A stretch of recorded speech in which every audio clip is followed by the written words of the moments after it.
Carl Sagan could not have predicted 2021, but he did see it coming.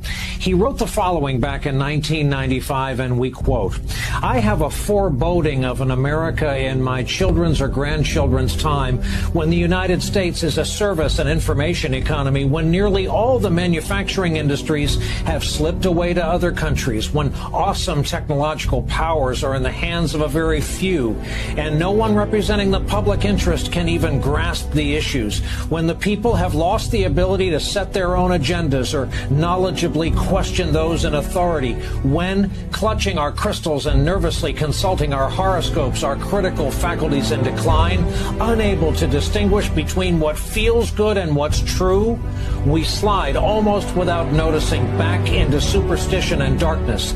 The dumbing down of America is most evident in the slow decay of substantive content in the enormously influential media, the 30-second sound bites now down to 10 seconds or less, lowest common denominator programming, credulous presentations on pseudoscience and superstition, but especially a kind of celebration of ignorance." Roll that around for a while. Those were among his final published words. He died 10 months later. Here we are 25 years later, realizing just what he was trying.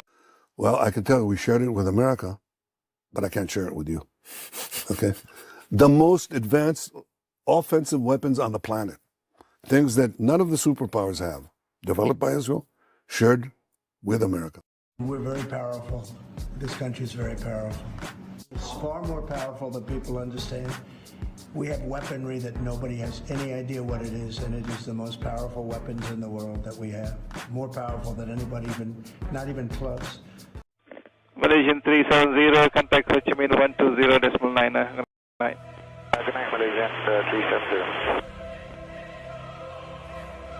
Breaking news tonight, a Malaysia Airlines flight with 239 people on board, including 4 Americans, has gone missing.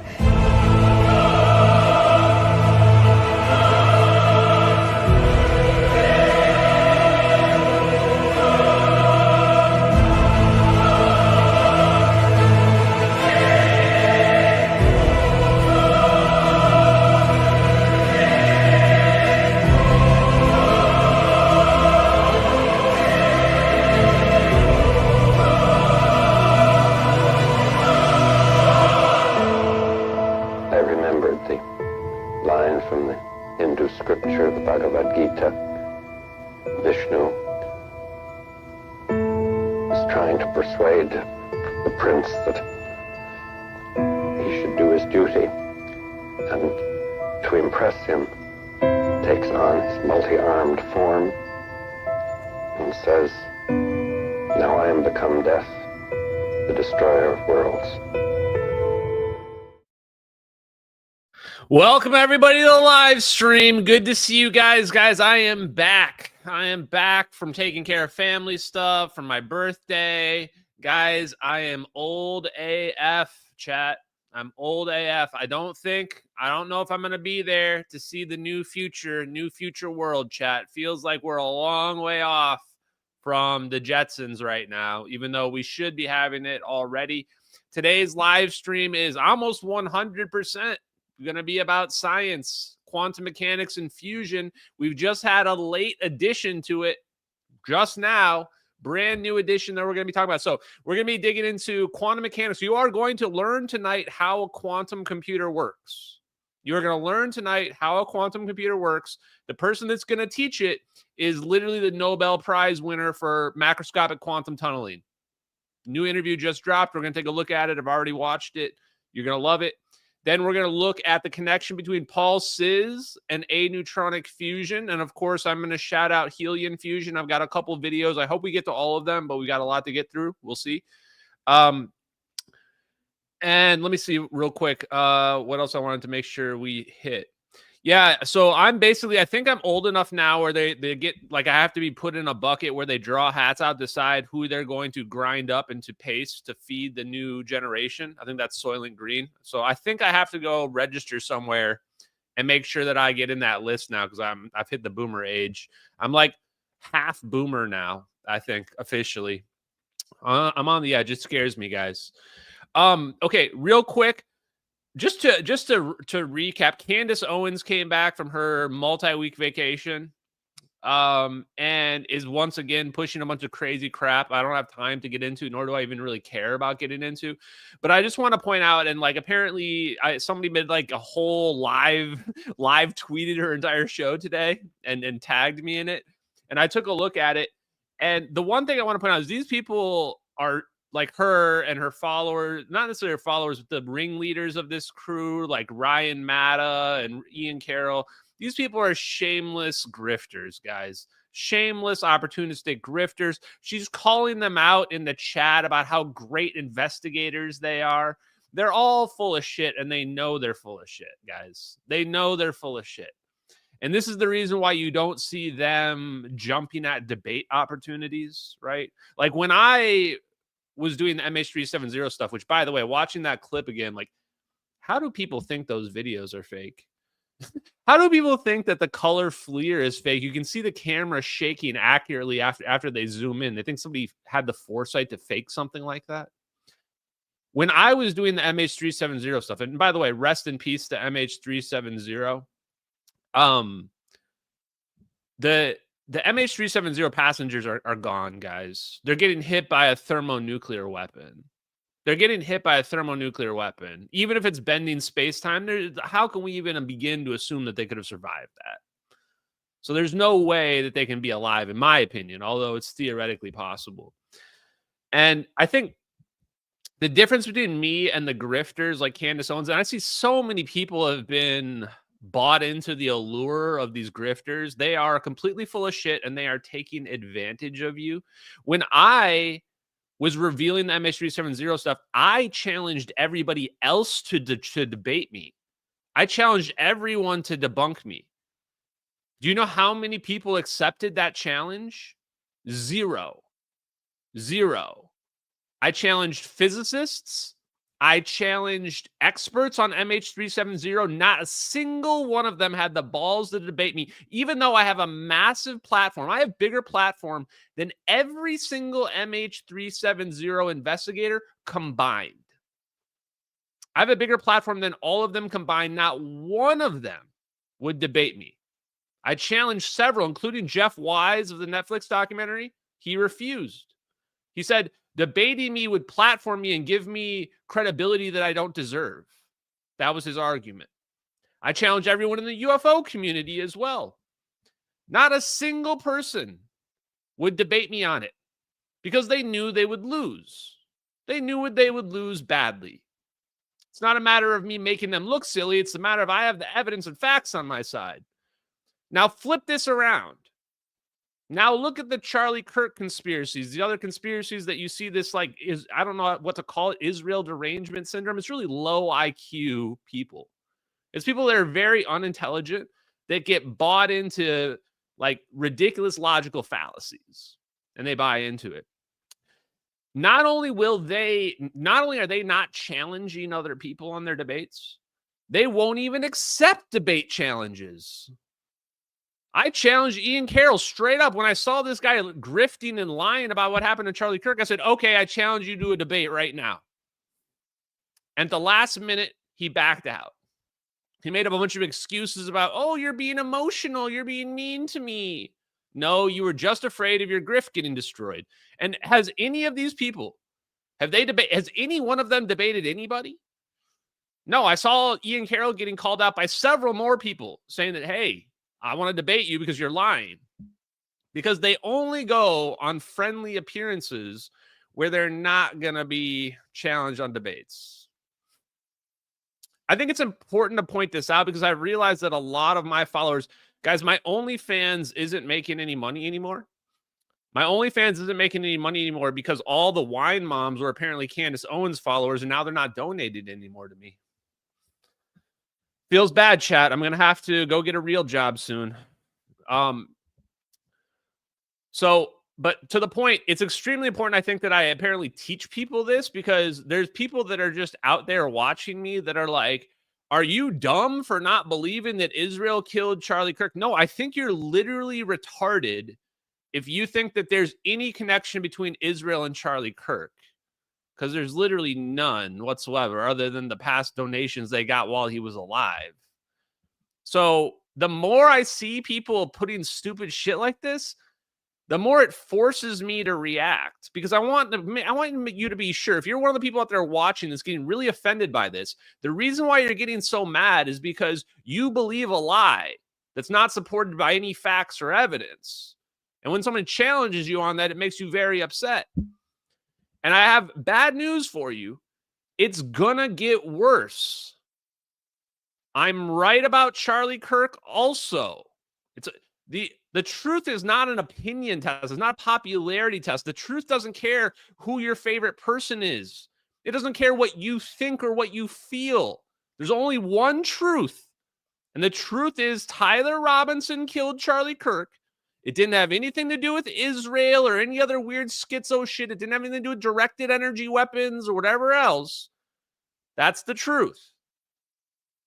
A lot of you got caught up in a weird Israel derangement propaganda scheme that's been going around on the internet, and you need to step back from the internet for a while. You need to go outside. You need to go touch some grass, log off from the internet for a while. Stop letting the internet determine what your opinions on everything are. I really worry about this, actually. I can see it's growing and getting worse and worse and worse. Okay, that's it.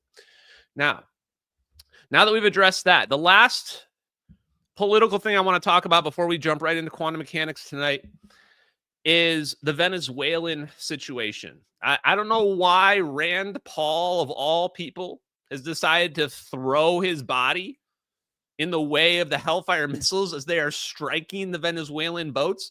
But I've lost so much respect for the libertarian conservative movement in the last few weeks. I've completely disassociated myself. I used to say that I was libertarian. Absolutely not anymore. Guys, let's just keep it 100% simple. Drug smugglers from other countries in international waters are not protected by the United States Constitution. I don't know who needs to hear this, but it's weird how much conservatives are doing damage control for left-wingers. A left-winger shot Charlie Kirk, and now I've got conservatives, quote unquote, I'm doing the air quotes if you're just listening to this.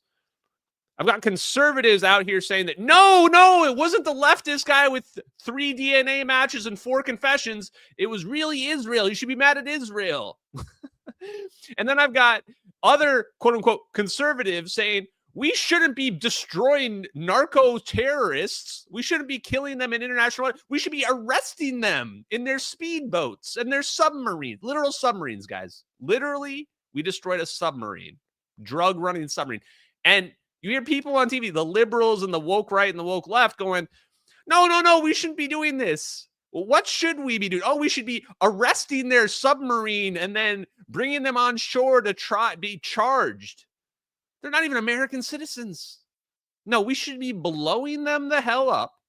And the Hellfire missiles will continue until morale improves or the drugs stop being sent to our country. In fact, it's the most genius move, one of the most genius moves this administration has done at all. Because Venezuela has no contest for our Hellfire missiles raining down on them from MQ-9 Reaper drones. There's nothing they can do. And they can't even say like, oh, you're going to get into a ground war with Venezuela. What? We don't need to even send one boot on the ground to take out Venezuela if that's what we want. We could beat Venezuela with politics if we want. Economics. We have a million different weapons we could use against Venezuela. Now, if we want to take out their narco cartel leaders, we can send in special forces and we can just wipe those people out anytime we want. We can shoot a Hellfire missile down on their house if we want. And the question that people should be asking, here's the question people should be asking. What is the surveillance that is being used to track these drug smugglers? Marco Rubio said in no uncertain terms, we know who is doing it. We know who's on the boat. We know what they have on that boat. And if you don't believe that, then you have not been watching my content enough. The question people should be asking is, hey, how are we getting all this surveillance? How do we know what drug runner is on what boat with what drugs? How have we collected that intelligence? What surveillance systems are we using? Thank you, Joshua Nobody in the chat. Thank you. Gorgon Stare. I mean, you spelt it wrong, but we'll give you partial credit because I understood what you meant. They're using stuff like Gorgon Stare. We're flying over the top with drones and we're monitoring every single moving person with AI. So of course we know, like, the dumbest people are the ones that are like, dude, we don't know who's on that boat. It could have been a fisherman. He was doing some Caribbean tuna fishing or some nonsense. No, we know exactly who are on those boats. We know what's on them. And you are, the only angle you could play is you could say, oh, we are, killing innocent people because we can get away with it. Right? It doesn't really make a lot of sense. Really? Oh, yeah. We're like, okay, we're just going to kill those fishermen for no reason. Then we're going to claim they were drug smugglers. Why would we do that? So people that don't understand our surveillance capabilities are the ones that disappoint me the most. I mean, you really have to give no credit to our intelligence apparatus to think that we're just taking these people out for no reason whatsoever. And then for the people that say, well, what were their names then if we know who they are? One, no one cares. Sorry, no one cares. We don't care what the name of random Jose the drug smuggler is. Doesn't matter to us. And B, even if we do release that information, they're just going to be some low-level poor person probably. It's not like the cartel leader was on the boat. So I imagine what will happen is they'll be like, oh, no, that was just Jose. He just worked at the auto body shop. He just did a little moonlighting where he was, doing drug trafficking. That was just his moonlighting job. So I don't see any reason to even release the names either, to be honest. But they definitely know who they are. Now, first clip of the night, and this is the last political thing, and then we're going to jump right into the quantum mechanics. Here's Donald Trump. This is really the only thing that needs to be said about anybody that has pushback on our policy on the narco terrorists. Here you go. This is it. Mr. President, if you are declaring war against these cartels and Congress is likely to approve of that process, why not just ask for a declaration of war? Well, I don't think we're going to necessarily ask for a declaration of war. I think we're just going to kill people that are bringing drugs into our country. Okay? We're going to kill them. They're going to be like dead. Okay? Yeah. There you go, chat. It's like, no, I think we're just going to kill people that bring drugs into our country. We're going to kill them. They're going to be like, dead. That's it. No, there's not even a reason to even respect the pushback, because let's just be honest. I mean, who cares? Who cares what's happening? I mean, we are literally being overwhelmed by opiates and drugs. Like, literally anything you can do to stop that problem, do it, guys. Okay. I see you whining in the chat. We're getting straight to the physics now that you whined and got upset about it. Okay, here you guys go. Right off the bat, this is a brand new interview. This was not even in the name of the live stream tonight because this just dropped a few hours ago. Just kidding. Wait, what was the 27th? Oh, that's today. Yeah. Just dropped a few hours ago. All In podcast. I've recently become a fan of the All In podcast. David Friedberg interviews John Martinez. That's his real name? John Martinez. Can we get a fact check on that, chat? Can we get a fact check on this guy's name? John Martinez, the 2025 recipient of the Nobel Prize in Physics. Hello. So, chat. There's so much I want to say, chat, but I just can't say it. So let's just say, man, I saw this interview pop up. Somebody posted it in the Discord. I clicked the link and I could not believe what my eyes were seeing in this interview. I could not believe what my eyes were seeing in this interview. I had deja vu, chat. I had deja vu when I started watching this going, whoa, David Friedberg is interviewing John Martinez, the Nobel Prize winner for, once again, what did they win for? Quantum macroscopic tunneling. Quantum macroscopic tunneling. So let's just get right into this. Let me take a look at my clips that timestamps. Okay, I didn't actually say what they were. So we're just going to go to these timestamps. He explains quantum mechanics. Now, a lot of this stuff, like we've already known some of the history of quantum mechanics, so I didn't really go through all the explainer stuff here. So if you guys have been watching my content, quantum mechanics is spooky action at a distance. We know all about that. Quantum mechanics is explained by the ether, the 0-point energy. There's an extra dimension of 0-point energy all around us all the time, everywhere. And quantum mechanics, spooky action at a distance, entanglement is explained by this extra medium.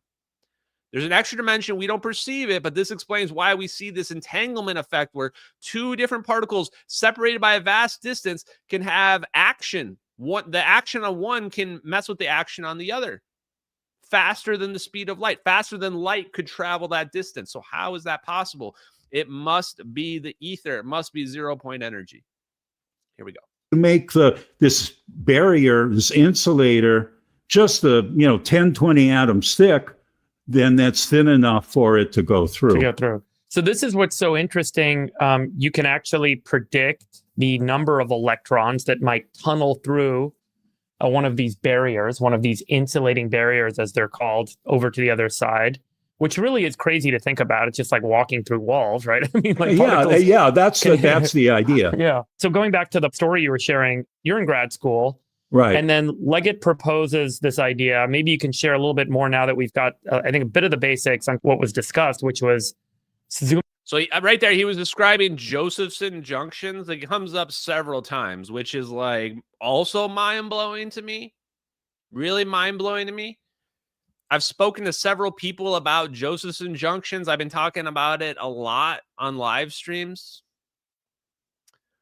And now I'm watching All In podcast host talk about Josephson junctions with the Nobel Prize winner. Once again, a Josephson junction, a squid as it's also referred to, superconductor, or it could be a semiconductor, but superconductor, insulating wall, and then another superconductor. And what happens is some of the electrons of the current makes it through the wall, gets through the barrier. And so we're going to learn a little bit during some of these clips how this is possible, what it means. And weirdly, I did not expect for him to jump right into AI computers and quantum computers. So it turns out that's what John Martinis does now, is he went. This research that he won the Nobel Prize for his body of work in macroscopic quantum tunneling, dating all the way back to 1985. 40-year body of work. In recent years, in the last 10 years, he's been working for Google on their quantum computer, the guy that just won Nobel Prize. So we're going to start putting some pieces together, which is why I got so excited about this. Here we go. Coming out a bit, like rather than just think about all of this happening at a microscopic scale, is it possible for it to happen at a bigger scale? Yeah, again, we've been talking about quantum mechanics as the physics nature at this microscopic atomic scale. But the question was, if you made a macroscopic object, would it obey quantum mechanics also? Okay, and then that was the basic question. And it turns out that there's a very natural system to look at, looking at an electrical system and looking for quantum mechanics in an electrical system where the currents and voltages of essentially an electrical oscillator, does it behave like a classical physics or does it behave with this quantum mechanical nature to it? And that was the question. Now, it turns out that when you think about quantum mechanics and thinking about, well, there's the quantum behavior, but then at some point you have to measure it, which then turns it into a probability. There's something called the Schrodinger cat paradox, where in the paradox you have your radioactive decay, and then you let it happen for, let's say, half of the radioactive decay time, and then you say, and then you have a radioactive decay, a detector, and then a bottle point. So, right. So he said, well, people should be testing this, and let's see if it's true. And right. As a young graduate student who just learned, being in the perfect moment, perfect position, to be able to kind of cross through the wall is so low, it would never happen in this or many other universes. And that's the problem, is that most macroscopic objects, when you try to think about the quantum mechanics, that won't happen. Okay, right. So there's a small probability one electron can cross over a barrier. But the probability that many cross over at once is lower and lower and lower, and that makes it very difficult to see at scale. And that's the answer. Boom. Boom. I don't know who just understood that or understood the significance, but don't worry. I'm going to explain it to you. Right there, we're talking about in fusion, we refer to it as how often the particles are interacting, how often they're fusing together. It's the cross-section of the fusion probability chart. Now, in the same vein, we can think of what is the probability of us getting through the barrier? And they say the reason why this doesn't work at larger scales is you would need every electron in my body, in my hand, would have to go through the barrier, which is this microphone. And even if one or two are going to go through, then you're not going to have all the millions in my hand go through. Most of them are not going to make it through. So this is the problem. How do we scale this up then?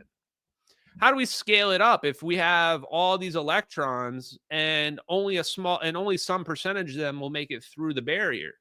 How do we scale this functionality up? How do we make it so that we can successfully tunnel a large object through the barrier? Any thoughts in the chat? Here's a thought. Turn your large object into one electron. Turn your object into an electron. How do we do that? Oh, that part's easy. We make a bubble.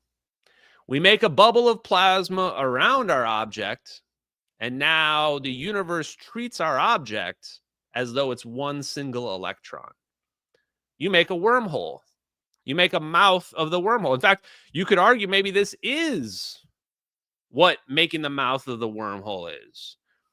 Everything you see with the MH370 videos, it's physically accurate. So we can gain intention about the design of the technology that we see. Why do we see the plasma orbs spin around the plane and then converge? Everything they're doing has purpose, scientific purpose. Why they converge at all? Why can't they just zap the plane and then the orbs stay there? Because the orbs are part of the process. The orbs are enveloping or enshrouding the plane, treating it like a single electron. And now all that single electron needs to do is tunnel through. Just one electron. We've just scaled it up. We need that one electron to tunnel through the barrier just momentarily. It can be for a split second. And now it'll be somewhere else. That seems to be the answer. Because why don't the orbs themselves, why doesn't it take one orb to zap the plane? Why does it take three? Because they need to enshroud the plane on all sides. They have to enshroud it on all sides. You can't do it with just one. We're dealing with a three-dimensional space. Three-dimensional space. So we can learn a lot about how the technology works, even from only short 1 minute long videos. Let's get back to it. What happens is if you look at an electrical circuit, then the parameters become favorable for seeing this kind of macroscopic behavior. And okay, it's hard to go into the whole physics of all that, but it's basically because you can make a circuit that operates at microwave frequencies. So instead of you trying to go through the wall once a second, it tries to go through the wall 5 billion times a second. Okay, and so then it's a lot more. You have more chances to go through. And the other thing is just the various parameters that are involved in quantum mechanics, are favorable for seeing this kind of phenomenon. You have to do the experiment right, but it's favorable. The other thing I just heard there is microwave frequencies. This is something I have not been able to get out of my head since we started looking at lasers. One of the laser mechanisms that we looked into months ago used microwave pump lasers through some kind of sapphire crystal. I think they were producing femtosecond or something like that pulses. Maybe they were doing petawatt lasers or something with it. So microwaves seems significant. Literally the same microwaves that you have in your oven, if you have an oven near you guys. So they're actually pumping microwaves through these Josephson junctions because it increased the tunneling, because you're having more chances of tunneling. So we're learning already a lot about how these Josephson junctions work. And you're going to learn more here in a second. For doing that. So one of the parts of your experiment, you created what's called a Josephson junction. Is that That's correct? So this is two superconductors with a barrier between them, right? I got really fascinated by superconductors when I was maybe 12 years old. I went and bought a superconducting disk, yttrium, barium, copper oxide. Oh, yes, that's right. Yeah, from the back of Popular Science. And then I went to UC. IBCO superconductor. He talks about, he just talks about levitating his electrons condense into one state. Okay. Now, to give you an analogy of how it works, it's not a perfect analogy, it's a close analogy. If you have a normal metal, any metal we have at room temperature, it's like a gas of electrons. It's like, gas in the air. And then when you get below the superconducting temperature. Sorry, I think we should just explain that. So when you have a metal, all the electrons are kind of moving around. They're perturbed. They're different energies, different states. That's right. They're different energies, different states. There's some Fermi statistics. I'll not go into that, but it's more or less looks like a gas. You think of a gas. And then when you cool it below, a certain temperature, it then coalesces into, let's say, a solid, like atoms will, and the electrons coalesce into something, the Cooper pair BCS condensate, that's the name, where all the electrons are kind of locked together and doing the same thing. Now, the nice thing. So something you just mentioned there, because if you don't understand superconductivity here, we're saying that at certain temperatures, when we get below this critical temperature, we will have superconductivity begin to form, where our electrons begin to move in unison with one another. And he's saying that at room temperature, at high temperatures, the metal is essentially acting similar to a plasma. The electrons are moving around freely. This is not the first time I heard this. Somebody else also mentioned that a metal is very similar to a plasma in that the electrons are moving around pretty freely, independently of one another. If you cool it down, now they stopped acting independent. Now they begin to act like one object in unison. And this is why high temperature superconductivity is so important, is that critical temperature, they call it the TC, you might see it measured, see it documented. The critical temperature is the temperature at which superconductivity breaks down, where that collective action now goes back to being a scattered independent action. Thing about that, it's not like they're frozen in place, but they have a free parameter that allows them, all the currents, all the electrons, to flow in some direction, which is the supercurrent. In a superconductor, meaning a material that's cool enough that it reaches its superconducting critical temperature, right? So suddenly all the electrons can still move. They can still create a current, but they're moving together like they're in, like in my analogy, like they're in a solid instead of a gas. And because they're moving together, okay, then when you work through all the physics, they are not, they aren't randomly scattering off things. We're going to skip ahead here a little bit to this other part is really good. Here we go. I think it's right about here. And frequencies that come out of that. And this is a quantum mechanical effect that... I need to go back a little bit. We missed it. And the light coming out of that gas would be at certain colors of frequency. So if you go outside and you have the sodium lamps on, these are kind of the yellow lamps, you have, kind of a single frequency coming out of that lamp. Or nowadays you look at LEDs, there are certain frequencies that come out of that. And this is a quantum mechanical effect that how the electrons travel around the atom, there's only certain kind of frequencies that they oscillate at. Now, classically, you would expect there to be all different frequencies that it spirals around or spirals into the nucleus. So that's what you expect. But we saw these discrete frequencies. And so by measuring those discrete frequencies, you now had proof that there was quantum mechanics happening at a macro scale. That's right. And you published this work. And was there a lot of attention when you published this work? Yeah. So what did he just explain right there? He said, we think about these electrons moving around and they're only oscillating. Our atoms are only oscillating at specific frequencies, it turns out. It's not a matter of this chaotic system where every frequency has a response. What he's talking about here is there's certain coherent frequencies. Certain coherent frequencies. Now, this is going to shoot out green light. This one's going to shoot out yellow light. He's saying this is how an LED screen works. How do LED screens work? He says this is a quantum mechanical effect when you're on your LCD screen, and the reason why you're seeing certain colors is they're abusing this quantum mechanical effect. This explains why Charles Chase tells the story about the guy who invented the LCD screen going to the Nobel Prize winner And the Nobel Prize winner telling him, nah, it'll never work. It's not possible. And he had already developed it. He had already invented it. So this is big because now we're understanding what's really happening. If we tie this back to the photoelectric effect, we know it's all about resonance. It's all about resonance. Now, you're about to find out later on in this interview, very briefly, in a few seconds here, why this is important, why these discrete frequencies matter when it comes to quantum computers. So here we go. Let's skip ahead a little bit.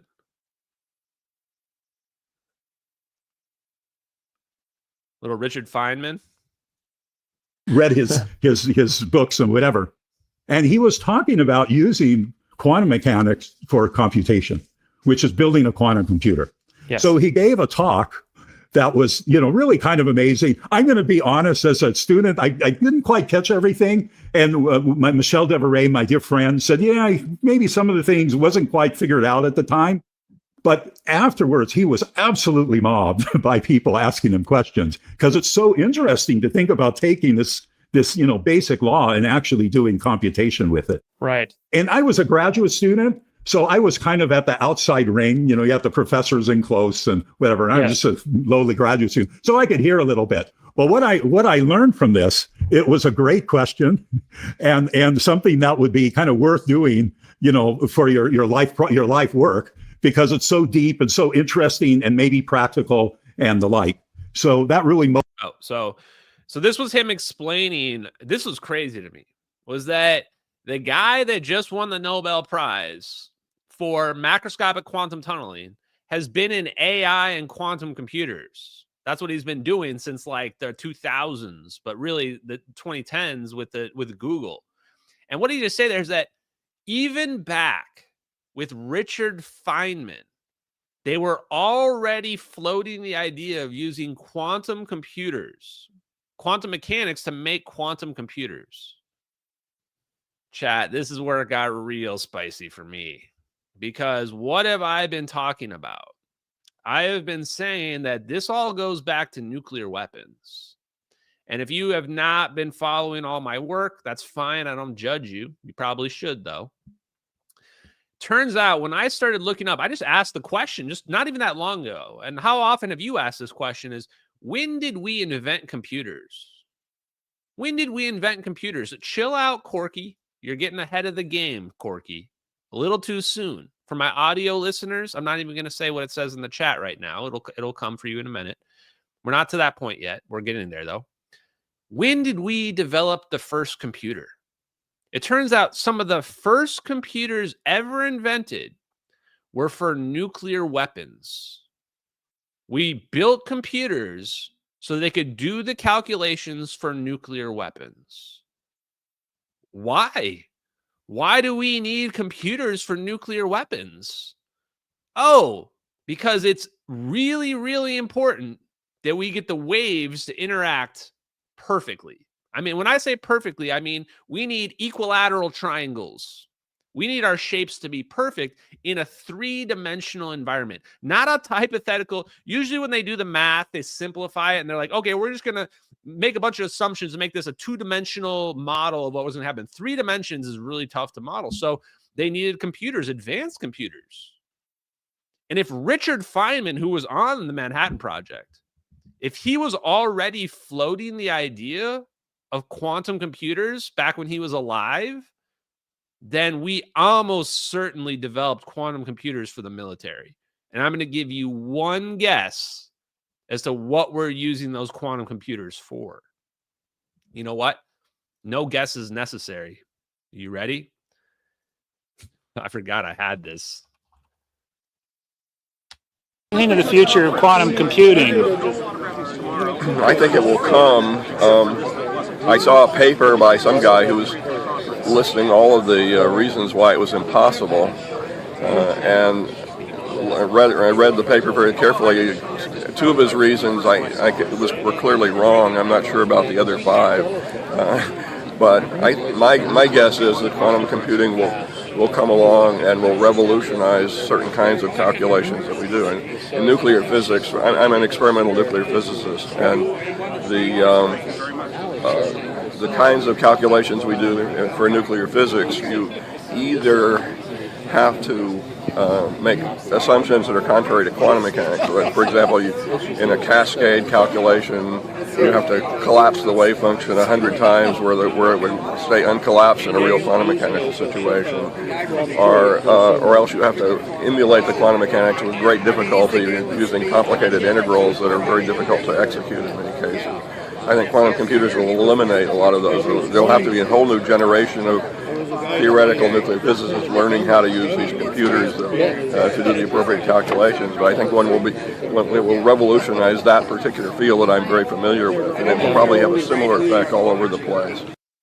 Holy shit, chat. There's a reason why I've got that clip saved. That is John Kramer, Professor Emeritus at University of Washington, UW. He also presumably knew people like David Kirkley, who's the CEO of Helium Fusion. That was him back in 2013. I want to say that video is from. Explained to the person interviewing him, what do you use a quantum computer for? Oh, it turns out nuclear math, doing math on nuclear weapons is one of the main reasons they use them for. There you go. There's a connection. Didn't come to me from a dream either. Came to me from hard evidence and videos on the internet. Here you go. Motivated me. Yeah, so that big idea is to use quantum mechanics and these properties of quantum mechanics to do computing. Yeah, that's right. And I would say soon after that, other people in the field got a little bit more specific and showed how you would do it. And then it was in the early 1990s, maybe 5 years later, that Peter Shor came up with this factoring algorithm to solve a real world problem with it. Yeah. And it took a while to people figure out. It was very abstract, and people weren't sure what to do. But like I said, I could see that in all of the crowd around Feynman asking them questions, that this was so this is crazy, right? Like, this is like, holy shit. This is the reason why they built quantum computers. Like, why do quantum computers exist? Everybody's sitting here wondering, why do we have these quantum computers? Why are we building all these quantum computers? And everyone's asking Richard Feynman back, I don't know, who knows how long ago, that was 50 years ago. Why do we have them? You can't say the answer, because the answer is nuclear weapons. Nuclear weapons. We've taken nuclear weapons into some weird Star Trek-esque direction, where now we're manipulating space-time because the energy densities we can achieve are so massive that they're actually warping space-time. And it turns out this also unlocked this understanding of zero-point energy that's all based on resonance, not based on particles, based on waves, based on what Tesla told us 100 years ago.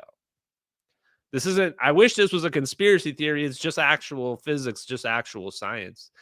And I did see a comment earlier in the chat saying, well, these are theories. Not really. People know this is real. The difference is the public doesn't understand that it's real. And from the public perspective, the military, everybody agrees the military has stuff beyond what the public knows about. We have secret weapons. What do you think those secret weapons look like, guys? This is what a secret weapon is. We have a secret weapon that manipulates space-time, straight out of Star Trek. People worked on that. A lot of people worked on that. They must know the principles are real. And what they do is they go to the defense contractors. They go to Lockheed Martin. And they go and they build weapons for them under NDAs. Or they do what this guy did. And they go commercial. And, he's not sitting here talking about teleportation, but he's explaining the physics behind it. He's explaining the physics behind it. So the difference is that we are looking at and revealing technology that was not planned to be revealed for another minimum 20 years. Might even be longer than that. I mean, most of these fusion companies aren't talking about getting practical fusion for like another decade at least. Some of them, they're looking like 15 years down the road. Meanwhile, the military's had fusion, inertial confinement fusion figured out since the 60s. Since the 60s. Let's get back into this. Most interesting fundamental question, how to combine quantum mechanics with doing computation. It's really amazing.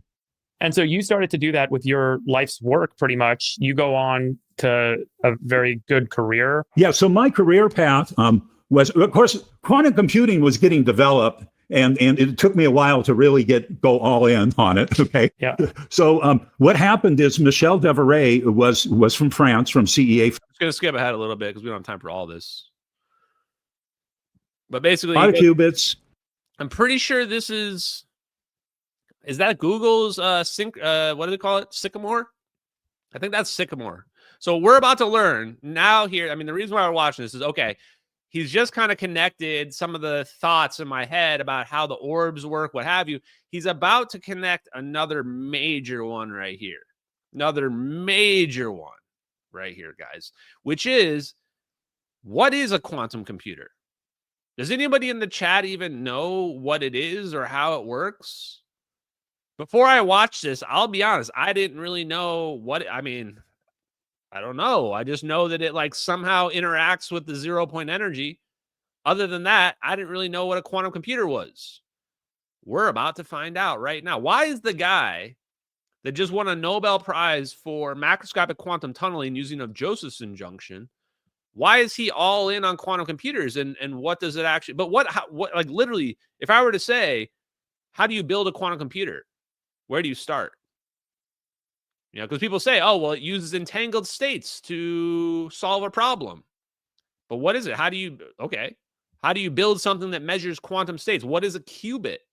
What is a qubit? What are these things? Well, here we go. We're about to learn. And we made them really good and, fast and whatever, so that we could run some algorithm, a mathematical algorithm that produced some output that took much longer on a classical computer to emulate and do that. It was not practical, but it was a demonstration of the power of a quantum computer. It worked. They proved that the quantum computers could work. Now, it didn't solve something that couldn't be solved on a normal computer, because again, a lot of this stuff, a lot of the physics is just proving the concept. Once you've proven the concept, you can scale it up. Once you've proven macroscopic quantum tunneling works, now the question is, how do we scale that up so that we can make a jumbo jet disappear? Right? So they've proven that we can do quantum computers. They just used a few qubits and they did the quantum computer math. But how does it actually function? How do they build one? He explains what it is. Here we go.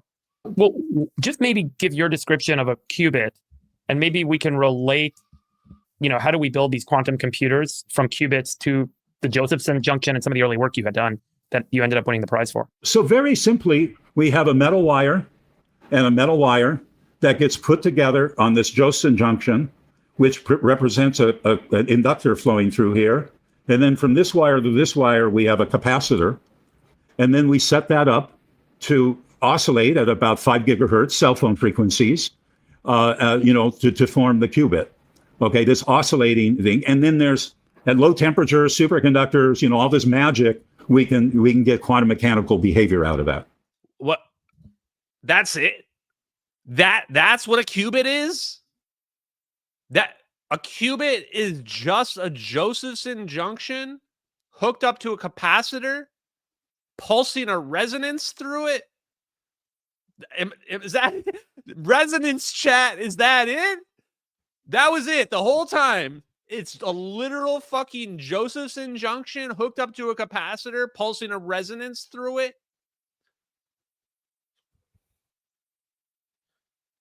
Are you kidding me, chat? So quantum computers are just Josephson junctions being run at a resonance. How did I not know this whole time? A qubit is just it. Did he show the image there? Oh yeah, he showed the image. Where's the image? No, here it is. He posed the image. I want to replay that because this is the most important part of the whole stream. Where I'm watching this, I'm going, okay, so what is a qubit? And he's like, well, you just make this Josephson junction, you hook it up with a wire, it's all superconducting. And we now have a superconducting Josephson junction with a superconducting wire hooked up to our capacitors. And that produces a macroscopic effect. put together on this Josephson junction, which represents an inductor flowing through here. And then from this wire to this wire, we have a capacitor. And then we set that up to oscillate at about 5 gigahertz cell phone frequencies, to form the qubit. Okay, this oscillating thing. And then there's, at low temperatures, superconductors, all this magic, we can get quantum mechanical behavior out of that. And then you can measure that quantum mechanical behavior, create a representation, and use that to run your computing. That's right. What you can do is you put on microwave pulses to change the state of the quantum computer, change the way it oscillates, and then we connect it to it's a complicated readout circuitry to in the end figure out what state it's in. Holy shit! Wow. If you're watching on video, they have as images here some images of what these transistors look like. The squid we can see in B, and then we can see our Josephson junction in C over here. And then we can see what the qubit diagram is basically. So the Josephson junction, the squid is 2 Josephson junctions. Basically, looking at this image here, we see our Josephson junction is on the right. Our third image C is the Josephson junction. 2 Josephson junctions build the squid, SQUID, superconducting quantum something or other device. And then our qubit is basically just our Josephson junction just hooked up to a capacitor. That's it. Literally just a fucking squid hooked up to a capacitor is our qubit. I'm so triggered right now. I might just crash out right now because it turns out here is, you wanted to know what the connection is to lithography? You are looking at it on the screen right now. You are looking at the connection to lithography on the screen. What do you think you're staring at here? You're staring at microchip design. That's what you're staring at right here, is whoever produces these little squids the best or can even improve upon them, they are going to control this technology. They're going to control all quantum technologies because, spoiler alert, this is everything. This right here, this squid design is everything. All of the things, like when China was talking about their quantum radar, what do you think they're talking about? How do you think they're what do you think that looks like? This is what it looks like. This is it. It's a squid. It's a squid. The key is you need to measure the output. What are we even measuring? Think about this. What are they actually measuring here? So we have one qubit is a superconducting device that's being resonated. So you're basically looking at the variance.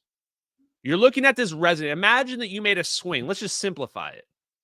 You've got a swing. It's going back and forth. Right? Now, in our squid, it's like the forward only moves a little bit, and then it moves like further back. So it's asymmetrical. It doesn't, whatever goes through the barrier is not the same as what like hit the barrier, but it doesn't matter. What we're measuring here is we're measuring differences in the swing. We're like, oh, the swing went a little bit further back this time, or it went a little bit further forward this time.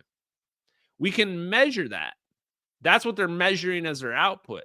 So what is a quantum computer that has a whole bunch of qubits hooked up to it? That's a web. That's a whole web of qubits. You can imagine all these qubits sitting out there, and they can measure any little oscillation in any of them. You can imagine like a ghost. Let's say I'm Slimer from the Ghostbusters. Slimer from the Ghostbusters goes through all the qubits, and the qubits can measure that resonance of the ghost passing through them. Why? Because the ghost is manipulating the 0-point energy. So they could see the pattern that would be equivalent to the Slimer, the ghost, traveling through the qubits of the quantum computer. That's what the quantum computer is doing. And this is why it gets creepy for me, because now I'm sitting here going, man, I really do think that these quantum computers might be tapping in to an external intelligence, maybe even our own. Our brains are probably quantum computers that are tapping into an external intelligence. And it wouldn't surprise me if you make enough qubits in your quantum computer that it's going to be doing the same thing. It might be doing the same thing. You might start getting readings from your quantum computer where God is talking to you. I use this term very loosely, but some being might start talking to you through the quantum computer. And it could be a being that's on the other side of the galaxy, or it could be a being from another dimension or a higher dimension. Who knows? Okay, so that to me was wild, because now we're connecting this to fabrication. Okay, right? and then you connect just an array of these, and you just use capacitive coupling from one wire to the next one to couple them together. And it's more complicated than that, but that gives you a good idea. And then just to understand your work that you won this Nobel Prize for, that demonstrated this quantum mechanical phenomena at scale, is that part of the design of a qubit and the circuitry? Did that inform that design work, or explain it rather? Yeah, it was the very basic, simplest circuit. We were using analog simulators at the time, not even I took data with a computer, but this is far back enough that it was very rudimentary. Yep. And then over the years, we just got more sophisticated design by the whole field. Many people. So the reason why I played this part is because, man, I have gained so much information from this interview. My favorite interviews are the ones where I get information from reading between the lines. And right here, he's saying, look, we started this in 1985. He knew this was a thing in 1985, but it's 2025 now. And he's saying we didn't have the technology to even do the measurements. We didn't have the technology to even accurately do the measurements back in 1985. But now we've been catching up from a technological, from a material science standpoint. We have the tools. And this is something Tom Bearden spoke about. Tom Bearden, when people asked him, how have they been able to hide free energy from the world? He says, well, the problem is partly a material science one, is that as our technology and understanding increases, our tools also increase. And our tools get better, and then our science understanding gets better. And our tools get better, and then our science understanding gets better. For the people in the chat who said, these ideas don't have any proof. Well, first of all, you're wrong, because you're literally listening to a Nobel Prize winner who just won the Nobel Prize for it.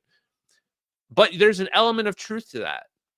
The science is so far, because the universe doesn't wait for humans to understand it.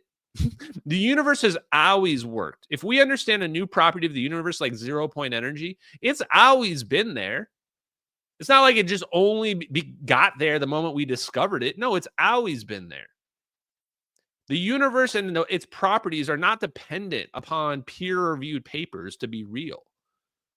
The only thing that peer-reviewed papers do is help the public to accept what is real, because no one in the public understands science. No one in the public understands science at all. That was the reason why I play the Carl Sagan clip at the beginning of every live stream. We've become a society where people are listening to Candace Owens rant about dreams and shit that she had, because people are more concerned about spiritual understanding than they are hard science and reality. And so, I mean, it just is the way it is. I'm not a guy that's going to try to, change everything about people's nature. People are the way that they are. Nobody understands science. Nobody wants to learn about science. So the science that we're reviewing here is science that will be accepted in 50 years, the same way where we accept the sky is blue today. This is why when I defend the science against people, usually I just start with, do you think gravity is real? Because Einstein is the person that has best described gravity. And Einstein was the guy that predicted gravitational waves about almost 100 years before we accurately measured them.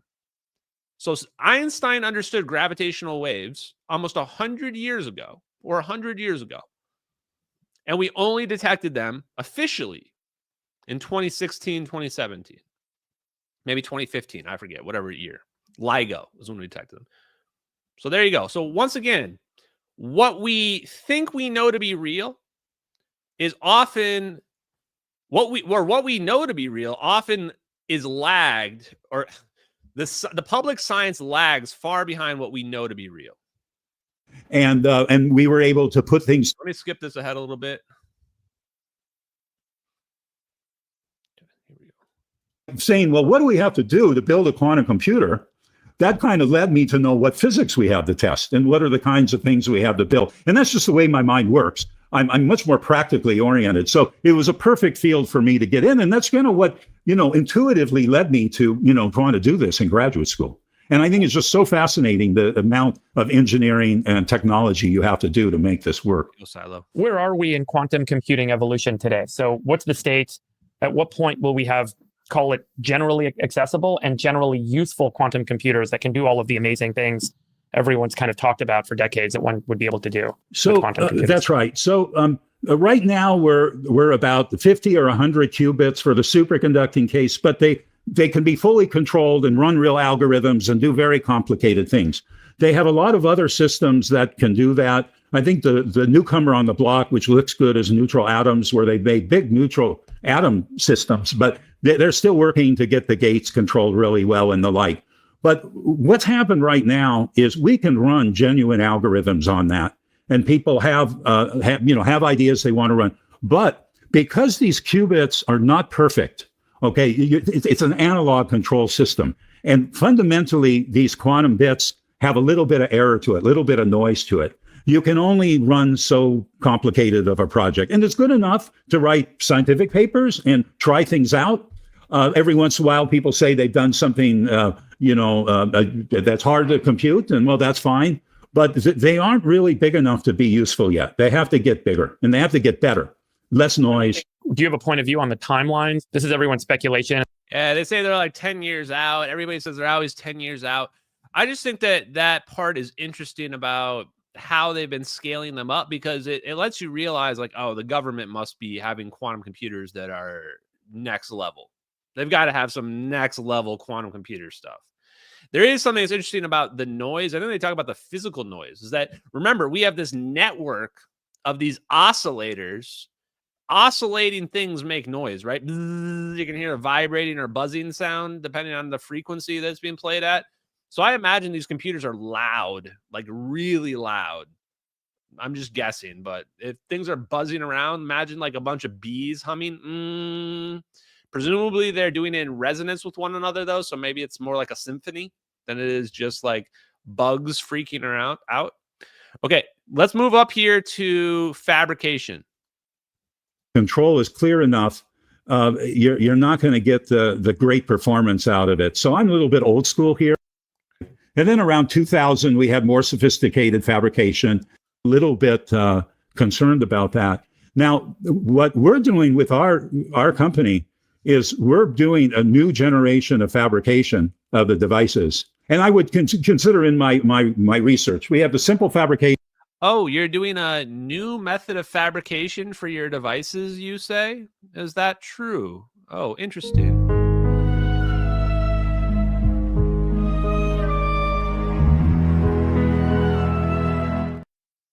Yes. Okay. New method of device of fabrication. Go on.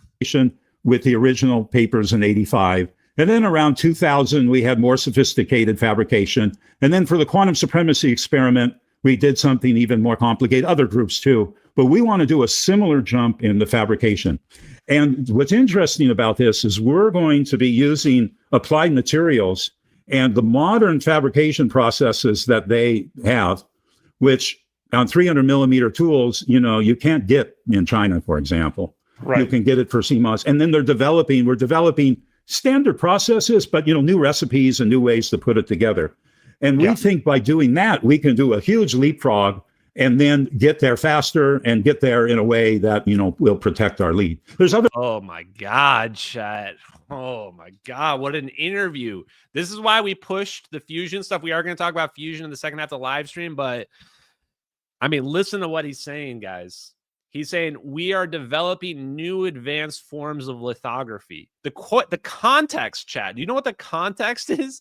The context of what he's saying right now is, how do we beat China? How do we beat China in quantum computers? So number one, advanced lithography. Number two, he says, we're going to develop processes and material science that China won't be able to copy. That's what he's saying right there. He's saying, we're going to develop a process that they won't be able to copy very easily. Now, when people say, Ashton, why haven't you built this? Why have you not gone and made a thing? Do you guys not realize now that this is a complex process? This is not a situation where you just go to your garage and go, hey guys, I'm going to go whip up the feeble shrimp or whatever the hell you're going to call it, right? We're talking about advanced lithography, microchip manufacturing at the atomic scale or at scales that are just a little bit bigger than atomic scales. This is the kind of thing where like nation states are controlling this flow of commerce. In fact, we just talked about this. I think it was the last live stream, not the video game one, but the last live stream. One of the big things I mentioned, which I don't know how people are not paying bigger attention to, is that NVIDIA has completely left China. Yes, they have completely left China. NVIDIA went from a 95% market share in China to zero. So now we're hearing the real practical answer for a lot of this lithography stuff is that this is like literally controlled by the government. This lithography stuff is literally controlled by the government. What is going on here? Why did this StreamYard? What the actual hell? There we go. So what I wanted to show here, first of all, is the waves, right? This was going to be my Mona Zen, but we're switching it. This is what quantum computers are being used for. They're being used to do this. Because you can control wave functions at a level where you can make perfect shape. What you need to quantum computer. Just wanted to show that real quick. Hopefully that music doesn't give me copyright strike. We're going to come back to that. Where is it? Here it is. This chat. Memorize this. I saw this earlier today. Take a look at this. NVIDIA in the middle. $4.5 trillion. That's what NVIDIA is worth right now. $4.5 trillion. You can see Oracle here. Oracle spends tens of billions on NVIDIA chips. And then you see also OpenAI is also spending money. So basically everybody in the United States is buying NVIDIA chips. You can see this all the circles here. You can even see AMD is getting involved in it now as well. So everybody's buying NVIDIA chips, and then OpenAI has all of their AI on the cloud under Oracle. And you see here's xAI down here. You see Intel. And then you see Microsoft, which is worth $4 trillion. Wow. So what are we seeing here, guys? You're getting the best geopolitical takes on the planet right now. NVIDIA basically is the leading the central commerce, technological commerce zone in the entire United States. They feed everybody. Oh, wait, I think there was one more thing I wanted to show. Let me take a look. Was there one more? Oh, no, there was that AMD thing. We'll maybe take a look at that another time here. That was it, I think. Okay, let's go back to this. One more clip on this interview. Other things we're doing too, that's a small part of it, but we think there's a way to really lead the field, and we're happy we have good industrial partners of Applied Materials, Synopsys, Design Tools, Hewlett Packard Enterprise, some startups who do the theory work. Okay, the last thing is, what are they using these things for? Major kind of thinkers and scientists. So to be honest, I'm just so focused on doing this, especially when you start a company, you better be focused, right? So I'm doing that. But one of the fields that I find, this is someone, Ben Mazin at UC Santa Barbara, is looking for exoplanets, and they're using superconducting detectors that are somewhat similar to what we're doing. In fact, in the 1990s or so, I helped establish that field with other people and did that for 5, 6, 7 years to do that. He's doing it in a different way. And I really like how this instrumentation, that we've been working on, their quantum devices are now able to do these astronomy detectors and look for these. And of course, there's so much going on in astronomy these days with gravitational detectors and exoplanet searches and. Wow. Holy smokes, chat. So there he is saying that These quantum devices can be used as telescopes, which, well, if you followed me, you already knew that. If you followed me, you already knew they could be used as telescopes because I've spoken about Robert M.L. Baker, and he was literally mentioned using high-frequency gravitational waves as telescopes. And what did I say earlier? All of the applications of quantum mechanics, of quantum devices, are all from the same exact basis of this Josephson junction, of this qubit. All of them are. This even makes me wonder about the ice cube neutrino detector. Do you guys remember the ice cube neutrino detector in Alaska? Ice cube neutrino detector is this like high voltage capacitors that are all linked in an array that are supposedly detecting neutrinos, quote unquote. I'm doing the air quotes. Makes me wonder if that's not some quantum mechanical squid-based device. How much do we even know about that thing or anything else that's set up in an array similar to quantum computers are? So, wow, I just thought that interview was amazing. Shout out to the All In podcast. There's a link in the Discord if you guys want to watch it. Shout out to David Friedberg of the All In podcast. That was an amazing discussion with Nobel Prize winner. Learned a lot about quantum mechanics. Now, we don't have time to shoot the breeze here. We're just going to jump right into the next thing that I just accidentally closed. Crap. Hold on one second. Let me reopen this. Straight into fusion, guys. Fusion, our next topic of the night. So if you've forgotten about aneutronic fusion, why it's important, here's a brief recap by LPP Fusion. This is Eric Lerner's company. Eric Lerner's company that does dense plasma focus, which is slightly different than field reverse configuration, but pretty similar. Here you go. Fusion. Most of the fusion energy, and most of the energy originally fed into the device, is emitted in an ion beam traveling away from the electron. Like some 90s shit. This beam is fed through a type of induction coil. The ion beam generates changing magnetic fields, which in turn generate current in the coil. This pulse of current is fed to capacitors. Some of that energy is recycled to provide energy for the next shock, and the rest is fed out to the grid. An additional part of the fusion energy is emitted as a pulse of X-rays. This is captured in an onion-like photoelectric device. X-rays collide with electrons in thin metal films, causing the electrons to be emitted with high energy. The electrons are captured on charged electrical grids, generating a current that is also fed to the grid. I'm going to go ahead and say with a high degree of confidence that we're watching X-rays get zapped out of MH370 when the flash happens. I'm going to go ahead and say I got a hunch that they might be X-rays, because as we just saw there, he says, how does aneutronic fusion work? Well, we're shooting a beam of plasma through a coil. That coils, then its electrons are going to begin to move, and we'll use that movement to draw current.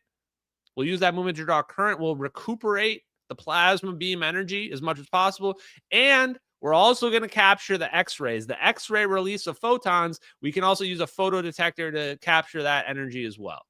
This is the idea behind LPP's aneutronic fusion approach. Clean fusion. Once again, aneutronic fusion is fusion that does not release neutrons or releases like less than 1% neutrons. Neutrons are the thing that is releasing the energy and the radiation, the stuff that's damaging. And here's the big key.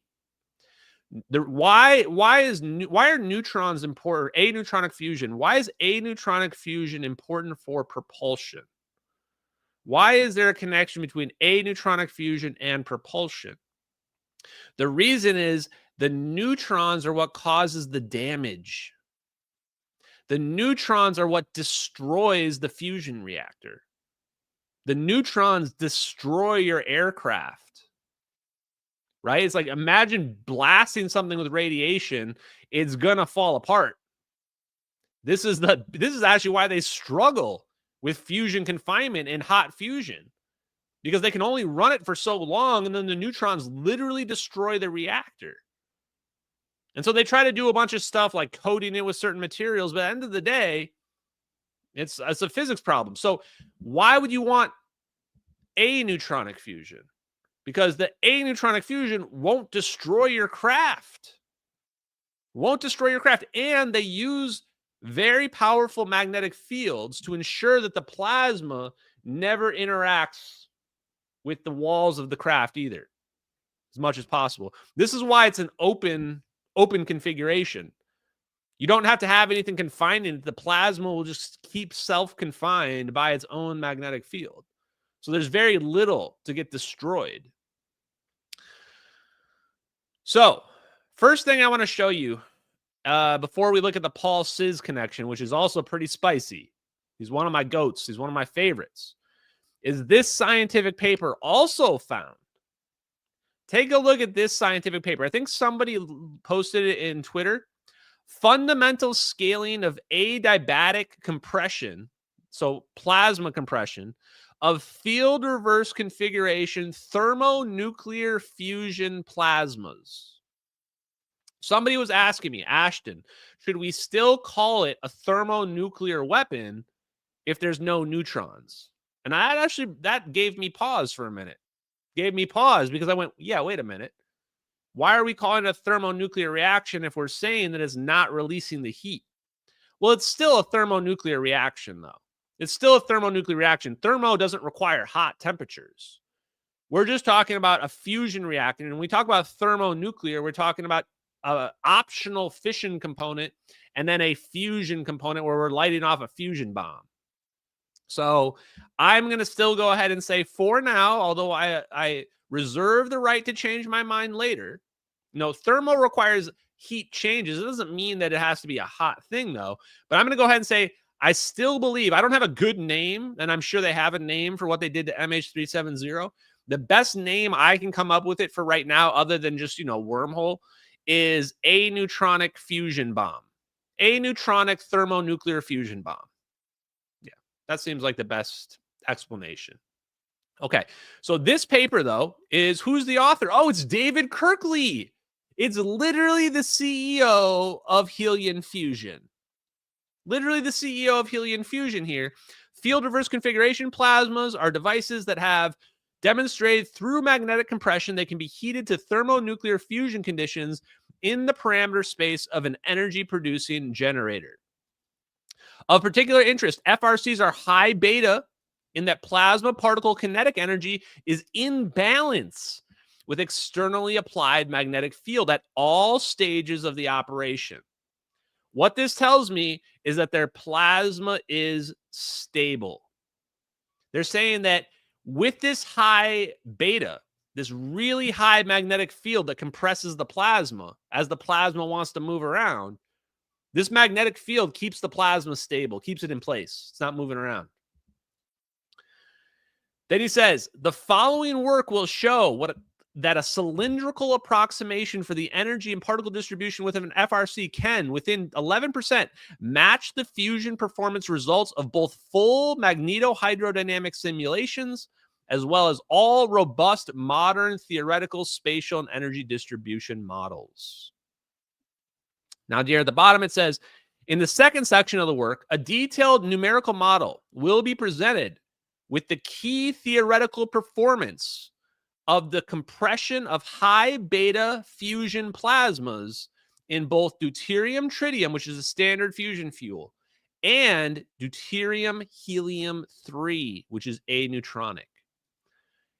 As will be shown, high beta deuterium helium-3 outperforms a low beta deuterium tritium fuel and can theoretically yield net positive fusion generator. Cha-ching! There you go, chat. Scientific paper for you. Scientific paper for you. There you go. Now, I do have this couple other videos here. I'm just going to show. We're not going to have time tonight to go through them as I wanted to, but that's fine. We talked about better stuff. This video right here called Helium Energy Fusion Before ITER is by a British guy who's got a classic British sounding name. And he doesn't know, well, you know what? I'm not going to be that rude to him. He actually did get a lot of the details right. But he basically says, there's no way helium fusion can figure out fusion before ITER does. ITER is the best European fusion that money can buy. We spent billions and billions of dollars on it. Sorry, bro. I hate to be this guy, but helium fusion is going to get there way before ITER. ITER is just expecting positive fusion output by 2035. That's 10 years from now. And that's this device isn't even set. ITER's not even configured to go on the grid.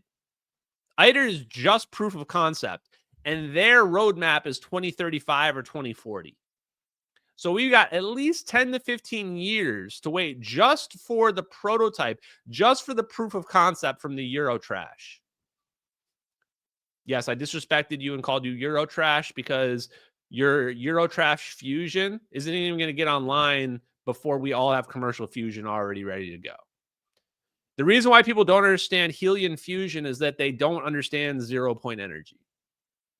They don't understand thermonuclear weapons. If you understand resonance, if you understand aneutronic fusion and the benefits of not having neutrons, if you understand that we can create an electrical system that recuperates the energy use, and you start to realize that the answer to the swing problem is not to push on the swing the whole time. You just pulse the swing. Pulse it every so often. These basic concepts push helium fusion above the rest. But they're not concepts that classic physics can wrap their brain around because they require quantum mechanics to understand. So does quantum tunneling also help with fusion? Quantum tunneling can increase the fusion probability, as we learned in previous live streams.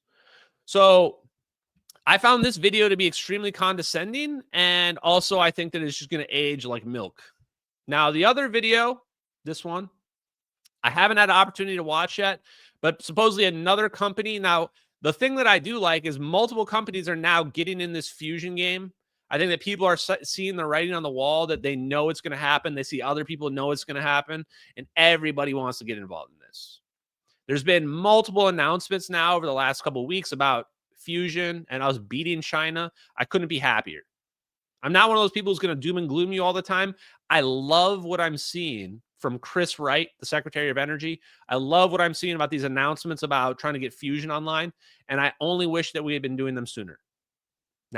Okay, now that we've opined about all that, let's get back to what we wanted to talk about here, which is my GOAT, Paul Sizz, chat. So I believe it was right after the live stream last week, Tim Ventura dropped an interview, and in it, he says that he had a bunch of info connecting Paul Sizz to aneutronic fusion.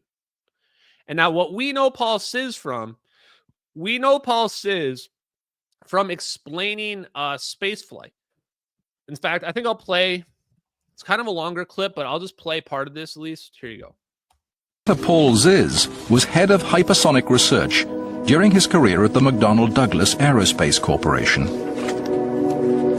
And these were the concepts we were looking at 30 years ago. He has no doubt in the shockwave or air spike carves a path through the air by ripping electrons from molecules to form a plasma. This forms a cushion between the shockwave and the aircraft's skin. The Russians have induced a cold plasma by means of a plasma torch that introduces electrons. It makes the air electrically conductive. Very low energy in the front of this vehicle. And in doing so, in a mechanism that we do not yet understand or cannot calculate, the strength of the shock wave reduces in half. So the entire vehicle now flies through the air at half the drag it would have if it did not have the plasma torch here. Half the drag from having a plasma torch in front of your aircraft, creating a plasma bubble.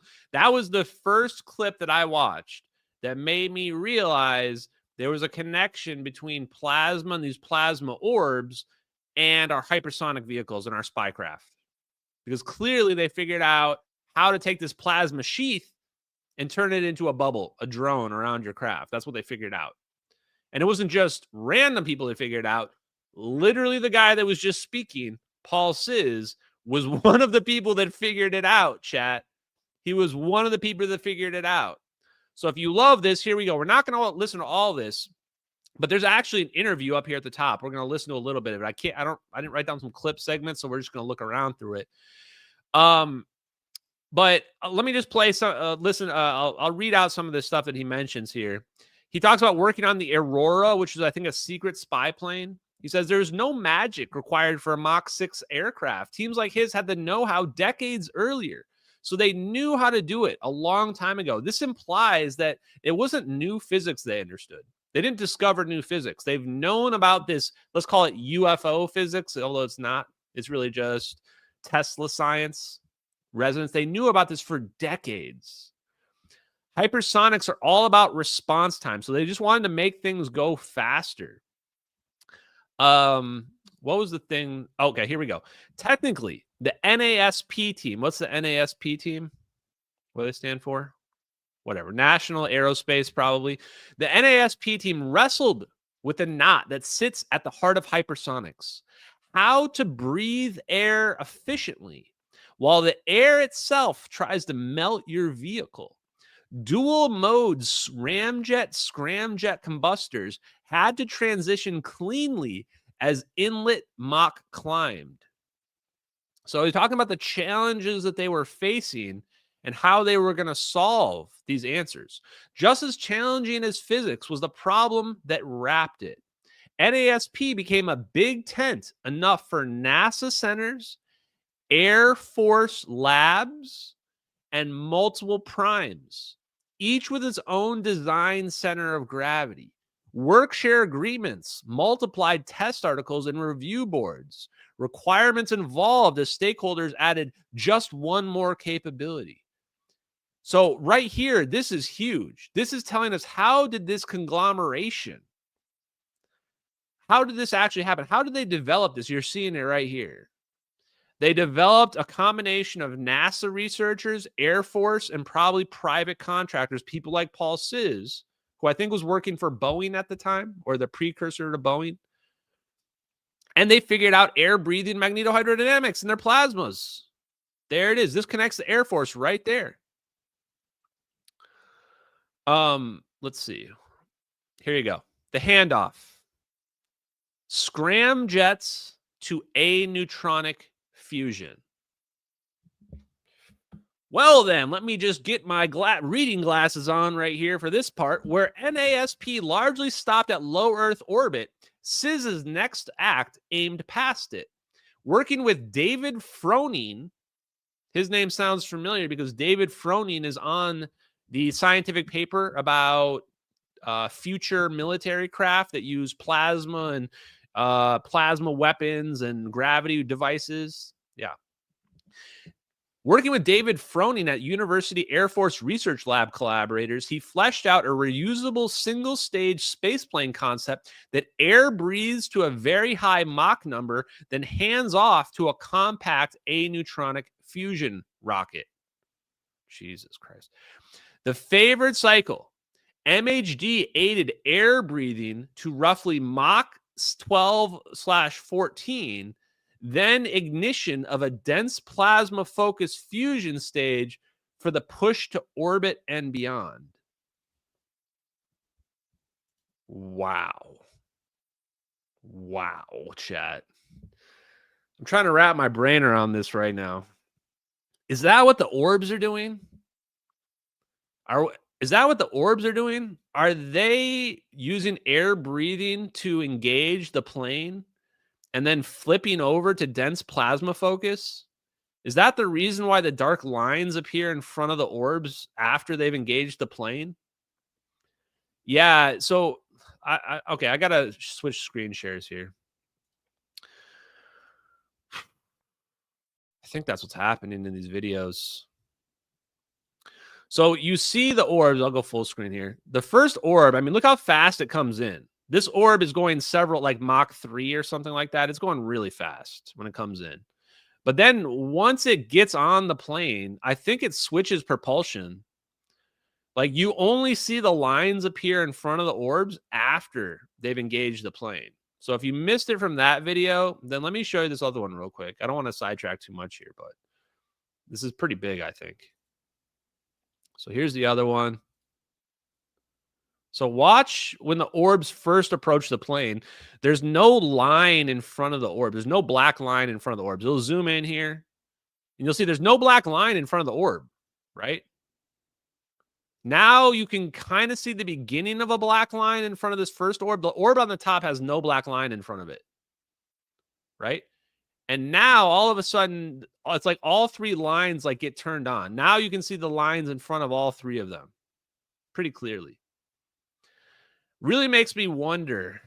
And those are X-rays. Almost certainly what you're seeing in those black lines are X-rays that are being developed from, they're using a high-powered laser to cause this fusion to happen inside these plasma orbs. Or they're producing a high-powered like X-ray free electron laser. It's not quite like a conventional laser like we would think. I mean, you can definitely see the lines in front of them during this part right here. I mean, you can clearly see the lines. You can see this straight line right here before the orb. On all three orbs have a line in front of it. Definitely makes me wonder. I mean, I might as well play it out for posterity. We're about to see a plane get teleported out of the sky. Poof. And it's just gone. Just gone. It was there, and now it's not there. Frame doesn't even slow down. Just not there anymore. Guy zooms out. You can still see the drone, nose of the drone on the zoom out. Okay. So going back to this then. And by the way, look at that. Using dense plasma focus, using proton 11 boron fusion. So this fuel source, boron 11, that's even beyond helium 3. The hierarchy goes helium, it goes like hot fusion, deuterium, tritium. Then you've got helium 3 fusion. And then beyond that, you've got boron 11. Boron 11 is the dream. And here's Paul Sis talking about casually using boron 11 in a dense plasma focus. And this was like Paul Sis died over 10 years ago. So this was probably from like the 2000s. So the military has known about boron 11 aneutronic fusion, which again is only one of 3 aneutronic fusion fuels. They've known about it forever. They've known about it for a really, really, really long time. The rationale is elegant. A hypersonic speed and thin air, MHD can extract hundreds of megawatts of electrical power from the ionized flow. More than enough to sustain ionization and charge the DPF ignition pulses at around Mach 12. With fusion lit, the system can even feed back power to augment the air-breathing thrust until roughly Mach 14, smoothing the transition rocket. Okay, chat. I'm calling it right now. Paul Sis either helped build the MH370 orbs or his exact science was used in their development. One or the other.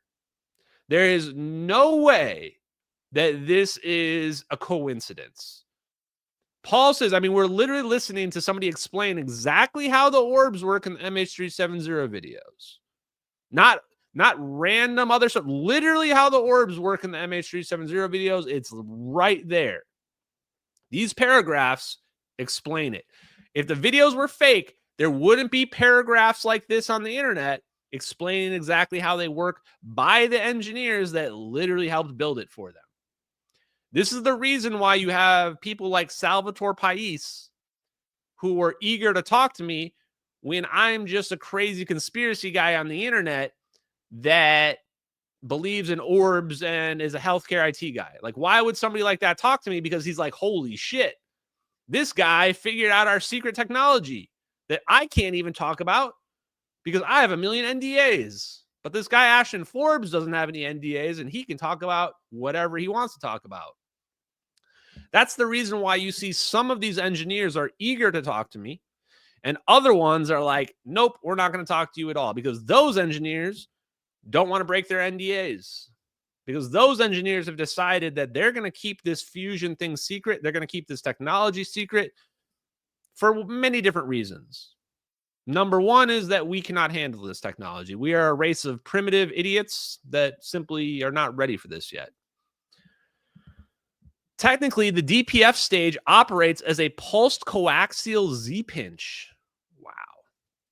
Capacitor banks discharge to form, accelerate, and focus a plasmoid to fusion conditions, then expand the exhaust through a magnetic nozzle.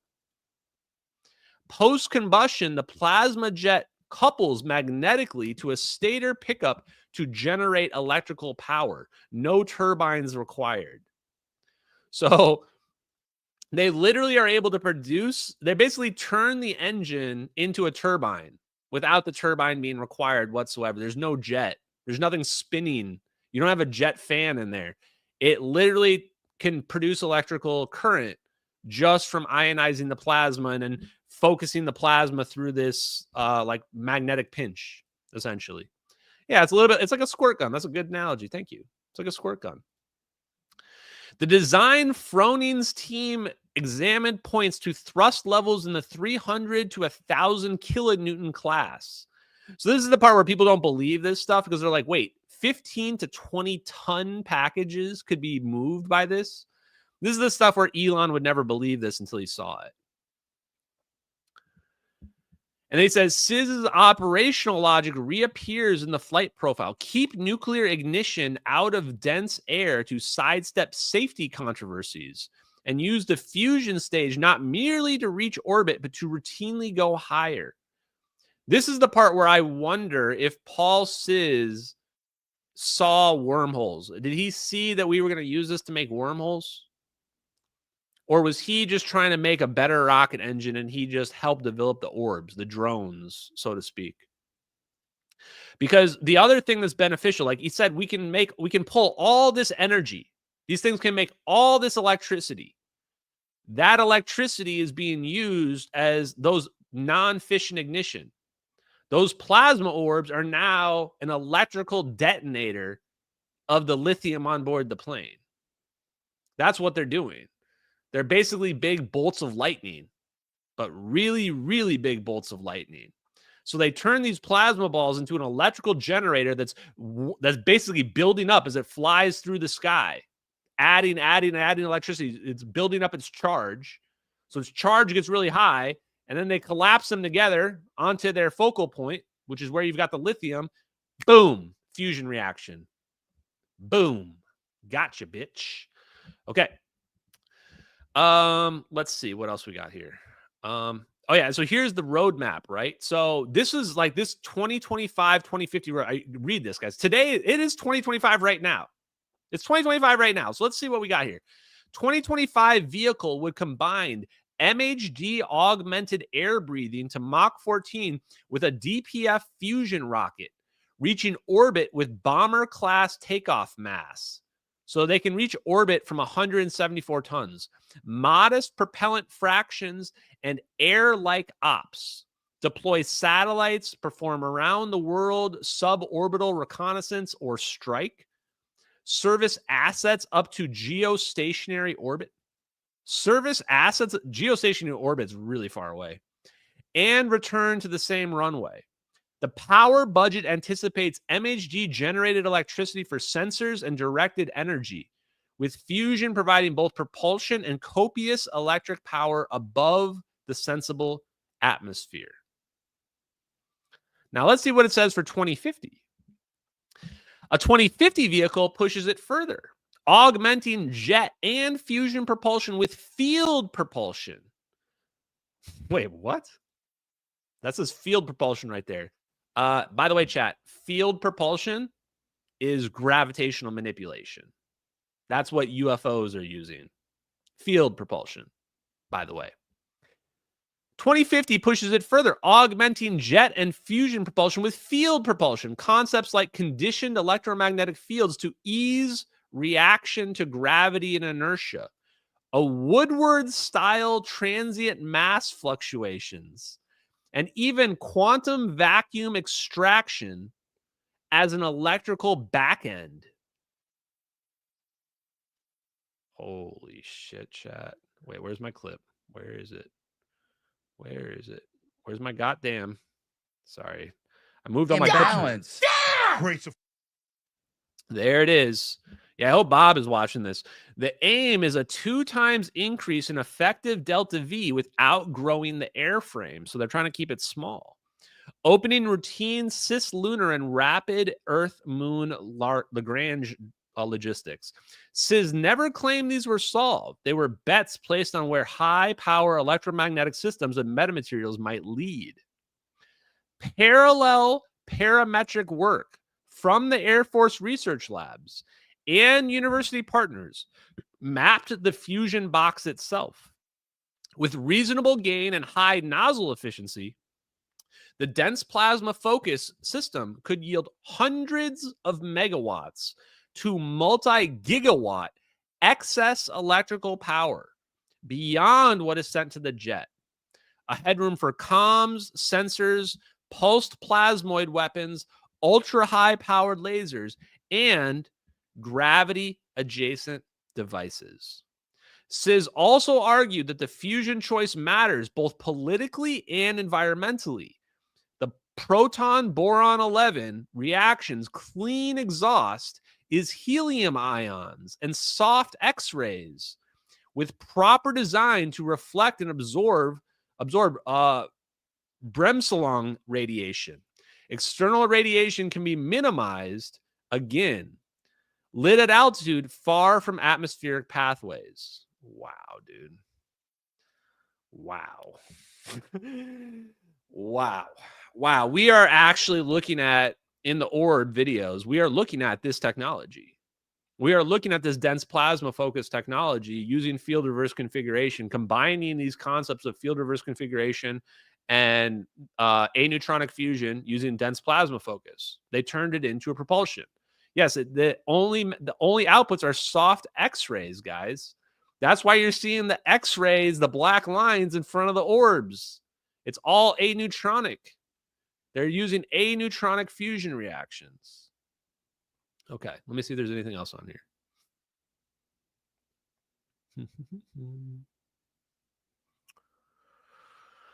Okay, well, I think we hit most of it here. We talked about the ethics. I love this guy, man. By the way, so I looked through a bunch of these links down here, and I haven't read through all of them, but like this one for here is David Froning and Paul Sis. This is their conference proceedings in 2006. So that was 1 year after the JANF presentation that talked about helium-3 and boron-11 as fusion fuels. So again, the other part of it is the time frame. The time frame also perfectly matches the MH370 videos. Like they were talking about this in 2005, 2006, and then in 2014, we're seeing a plane getting zapped by this technology. That's plenty of time for the military to have developed it, even if they only were thinking about it in 2005. And then this really gives away the game, right? Because they're saying this is physics and breakthrough physics and technology for 2025 and 2050. They knew that that technology, even though the military already had it in the 2000s and the 2010s, they knew that the public wasn't going to know about it until 2050. I mean, we literally already had it in 2014, and Paul Sis was talking about it in scientific papers saying that, oh yeah, we'll have this publicly by 2050. So they're saying that even from Paul Sis's perspective, we're like 50 years behind the curve. And spoiler alert, it's 2025 and we still don't publicly have this. So we're probably even further behind than what Paul Sis was claiming. Basically, they're hiding this technology for as long as possible. They're hiding it as long as possible until probably people ask me all the time, like, when is this going to come out? Well, you're listening to it come out right now. You're listening to the evidence yourself. But the other part of it is the U.S. military will only admit it, even if like more videos leak, they're still not going to admit it. They're only going to admit it when China figures it out. When China figures it out and starts flying around plasma drones, Then the United States will go, yeah, don't worry. Those are China and we have them too. That's what they're going to say. They're going to say, yeah, we got the plasma drones too. We've had the plasma drones for 20 years. That's what they'll say. And everybody will go, oh, yeah, of course they did. They were keeping us safe with their secret alien technologies. Right? Half the people will be like, yeah, they're just keeping us safe with their secret alien technologies. No big deal. I forgive you. And then the UFO people are going to lose their minds. They're going to lose their minds and they're going to go, the government is hiding the aliens. They're hiding aliens from us that we want to go have butt sex with. And they're doing it because they don't want us to know. They don't want us to know about the green aliens and how cute they are. Right? That's what the UFO people are going to say. Get ready for it. Mark it down, chat. You can already hear it. The more I learned about this science, the more convinced I am that aliens are just a big psyop. We would have seen more alien bodies if there was like 50 different species of aliens visiting us. They're not all invisible. They're all apparently telepathic, but they're not all invisible. So some of them would have got killed. Some bodies would have been seen, right? And when you realize that Paul Siz is out here saying, we understood this physics going back to like the 60s. We've had this physics figured out for a long time. It was a material science problem. So let's listen to a little Paul Siz in his own words. So this must be an old interview because Paul Siz died in like 2013. He died a long time ago.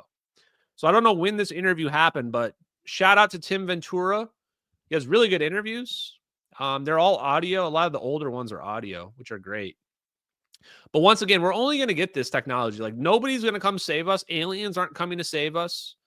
The government's not coming to save us. The government's not going to willfully tell us about their thermonuclear super weapons, right? They're never going to. Why would they do that? They probably have like laws that prevent them from ever saying anything about it. So the only time this will become public knowledge is when we get into World War III and we start shooting aneutronic super weapons at each other, or when China figures out the plasma orbs and they start flying plasma orbs around. Which maybe they were doing that during the New Jersey drone sightings. Or maybe it was us. Who knows? Okay, so one of the things that I found was interesting was the background of Paul Siz. Paul Siz was not some random guy. Like this guy, he was like being asked to lead. Like I think it was Rocketdyne. I have to look at exactly which company. I think they folded into Boeing later on. Or maybe it was L3 Harris. But Paul Siz tells this story about how one of the high up people at the company takes him to this meeting. And then he introduces Paul Siz as like the new head of research and development or new head of engineering or whatever. Like Paul Siz was a very humble guy that was extremely intelligent. And all he cared about was aerospace engineering. One of the links in that clip that I was just showing, or in the article I was just showing, is a full textbook that Paul Siz wrote with someone else. It's like 500 pages, and it's all about aerospace engineering. Getting up, and I read a little bit of it near the end, getting up to future concepts, including, alternative propulsion. This guy was not a lightweight, not by anyone's estimation. So let's see. What do we want to do? We know why hypersonics, test pilots, Aurora project. I don't really want to talk about Aurora. Let's just get right into fusion reactor. Let's listen to the Aurora aircraft and the fusion reactor here. When I see fusion reactor as one of the chapters, makes me really interested. So let's go. Budget line item for Aurora on a funding form, I guess. And I guess it was a very high dollar value. And so his first assumption was this is the Aurora aircraft, which is really what prompted me to kind of start trying to follow up on this and say to my, I'm trying to ask the questions in terms of, well, is this thing out there? Is it more than a ghost aircraft, or is there some reality to it? If there's no magic to build it. As I say, I was convinced the group I was with at Tom Douglas in the mid 60s could build it. Mel Buck at Wright-Patterson, we had two models that we built for him that did pressure measurements, force measurements, and thermal mapping to get the surface heat transfer rates. And those models went in every tunnel, from our Polisonic to a low-speed tunnel, to the tunnels on Tullahoma, the 16-foot tunnel. I love this guy, Chad. The Mach 6 tunnel, the Mach 8 tunnel. We had data on those things. I think they had over 1,300 hours of wind tunnel test time on them, and they were made out of plastic. Yeah. So he's saying, we built this stuff, man. He's saying, this isn't me just messing around telling you stories about theoretical things. He's like, we're literally out here building these prototype aerospace craft for people that nobody's ever going to see in the public because it's under national security or it was under a private corporation. These concepts, this electrogravitics, the Thomas Townsend Brown stuff, this is all real. It's real stuff, real physical phenomenon, just like quantum entanglement. People will talk to me like, you're the guy that believes in portals. You're the guy that believes in portals and orbs. Guys, I'm so over it. At this point, I'm just like, you just don't understand. It's basic physics. We're not even talking about complicated physics. Plasma produces its own electromagnetic fields. That means if your plasma gets dense enough, it's going to form a shape. Turns out that shape is a donut. It's going to form a shape. This is not this is like the entry level to science and physics. You're like, oh, you believe that you can manipulate space-time. Yeah, it's called gravity. Have you ever heard of it? Do you believe gravity is real? Do you believe gravity is real? Because if you believe gravity is real, it turns out the guy that came up with that theory is the same guy that predicted gravitational waves. What's waving? What is waving in your gravitational wave? If we're in a static universe that's solid, that can't wiggle, what is waving in my gravitational wave? Right? Like, think about that, chat. All waves require a medium. What is the medium of our electromagnetic waves that can transmit through outer space, through the vacuum of outer space? Just a thought process, guys. Just think about that. Well, have you ever followed up with any of you'd mentioned the late night calls where they said they were standing next to the aircraft. Have you ever followed up with any of your colleagues to see if they might be more open to talking about it with you now than they have been in the past? Or no, the ones that I knew that were involved are no longer alive, and the ones that I do want to mention this because people brought up Ken Shoulders several times. Guys, I have been talking about Ken Shoulders for months. The reason why I'm not talking about Ken Shoulders that much anymore, people say, why are you not talking about plasmoids? I am talking about these things. We've leveled up, chat. A lot of you people out there, I'm going to talk to my free energy followers right now. I think that a mistake a lot of you did was you went, oh, free energy is real. Time for me to go make a magnetic motor. Yeah, that's what they want you to do. That's what they want you to waste your time on.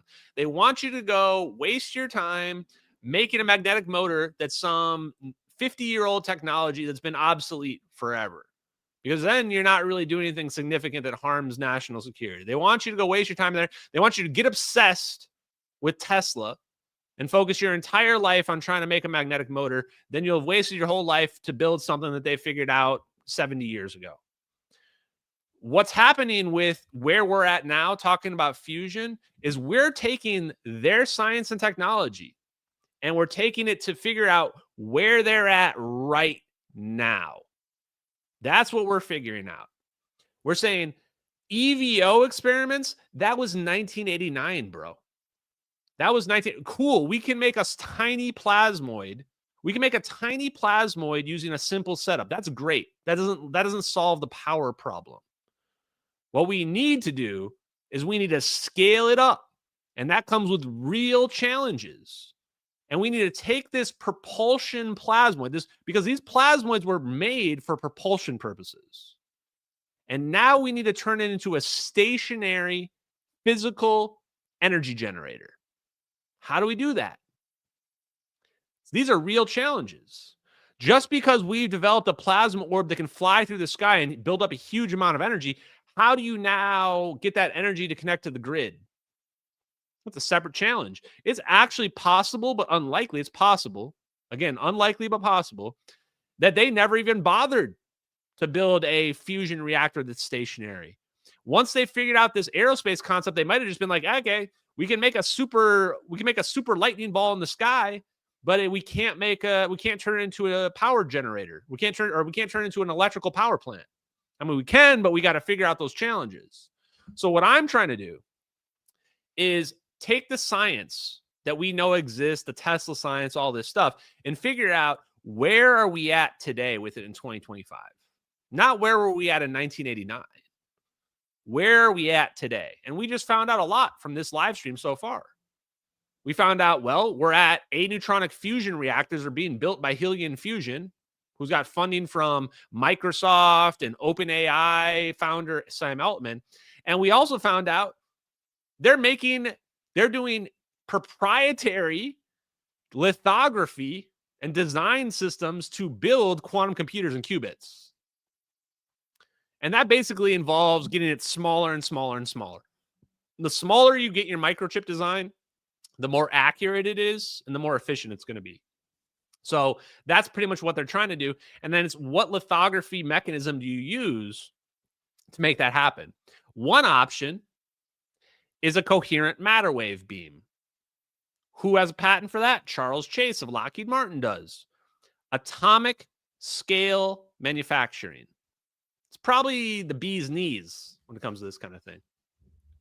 I'm going to hit those super chats in a minute, guys, but I want to get through some of these clips. Here we go. Involved today. Okay, here he comes. Don't talk.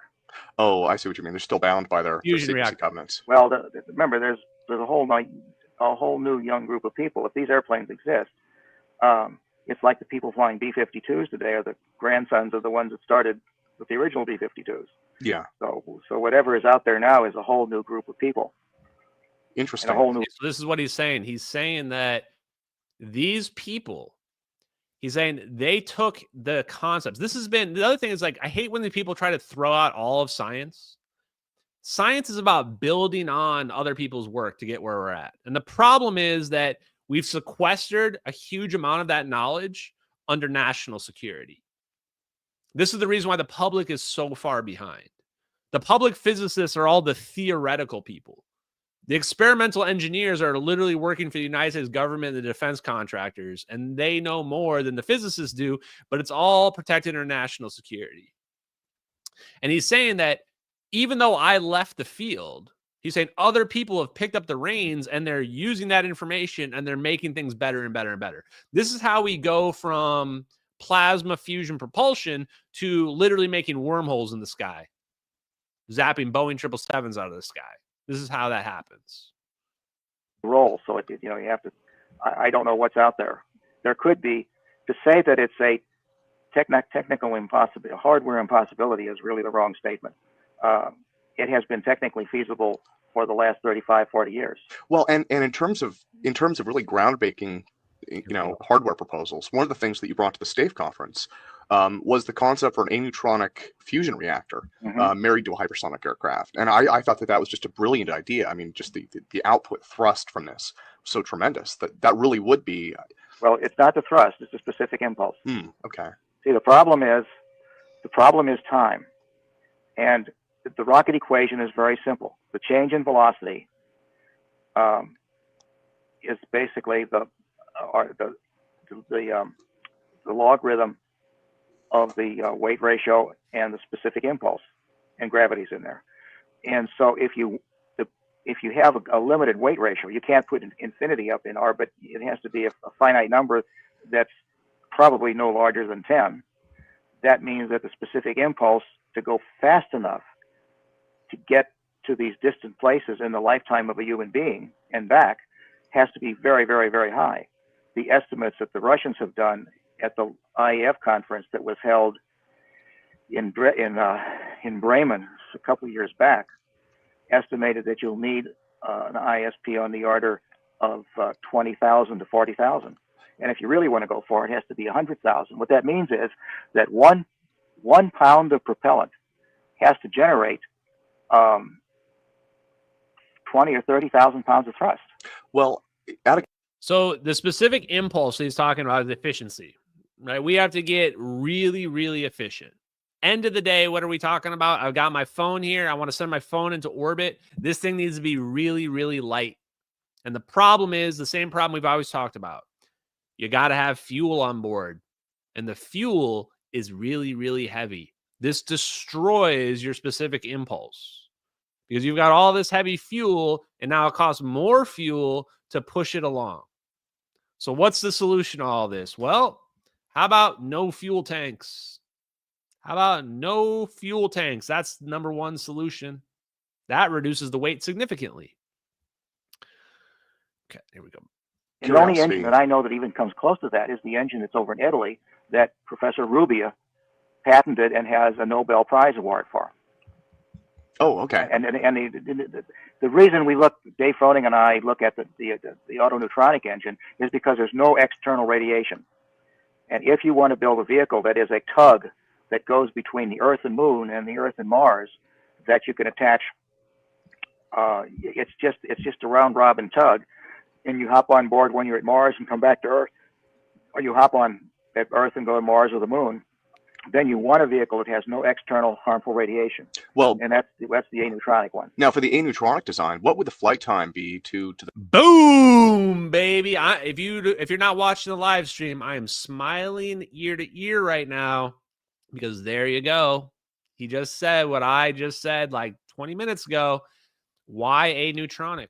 Because there's no neutrons, there's no radiation. So if you want a craft that you can fly in, you don't want it to kill you on the way. The moon, do you think? Oh, on a round trip, on a round robin trip, you're probably the Apollo astronauts took 72 hours, and since you don't have to land, since you just do it's an ellipse because you don't need anything else but an ellipse, and as long as you're not going in, if you want to go into moon orbit. So here's the trick. This makes me think that Paul Sis didn't know about wormholes, although he probably would not have mentioned them even if he did. But we're not going to fly. Like, we could fly in an Aneutronic rocket, but if we can just wormhole ourselves there and quantum tunnel through the barrier, then we don't even need to bother with any of that. Downside is we don't know if you can survive an Aneutronic fusion bomb.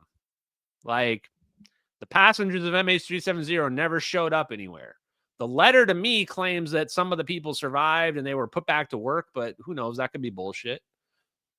My gut would tell me it doesn't look very safe to get hit by plasma balls and have your plane disappear out of the sky. It doesn't look very safe to me.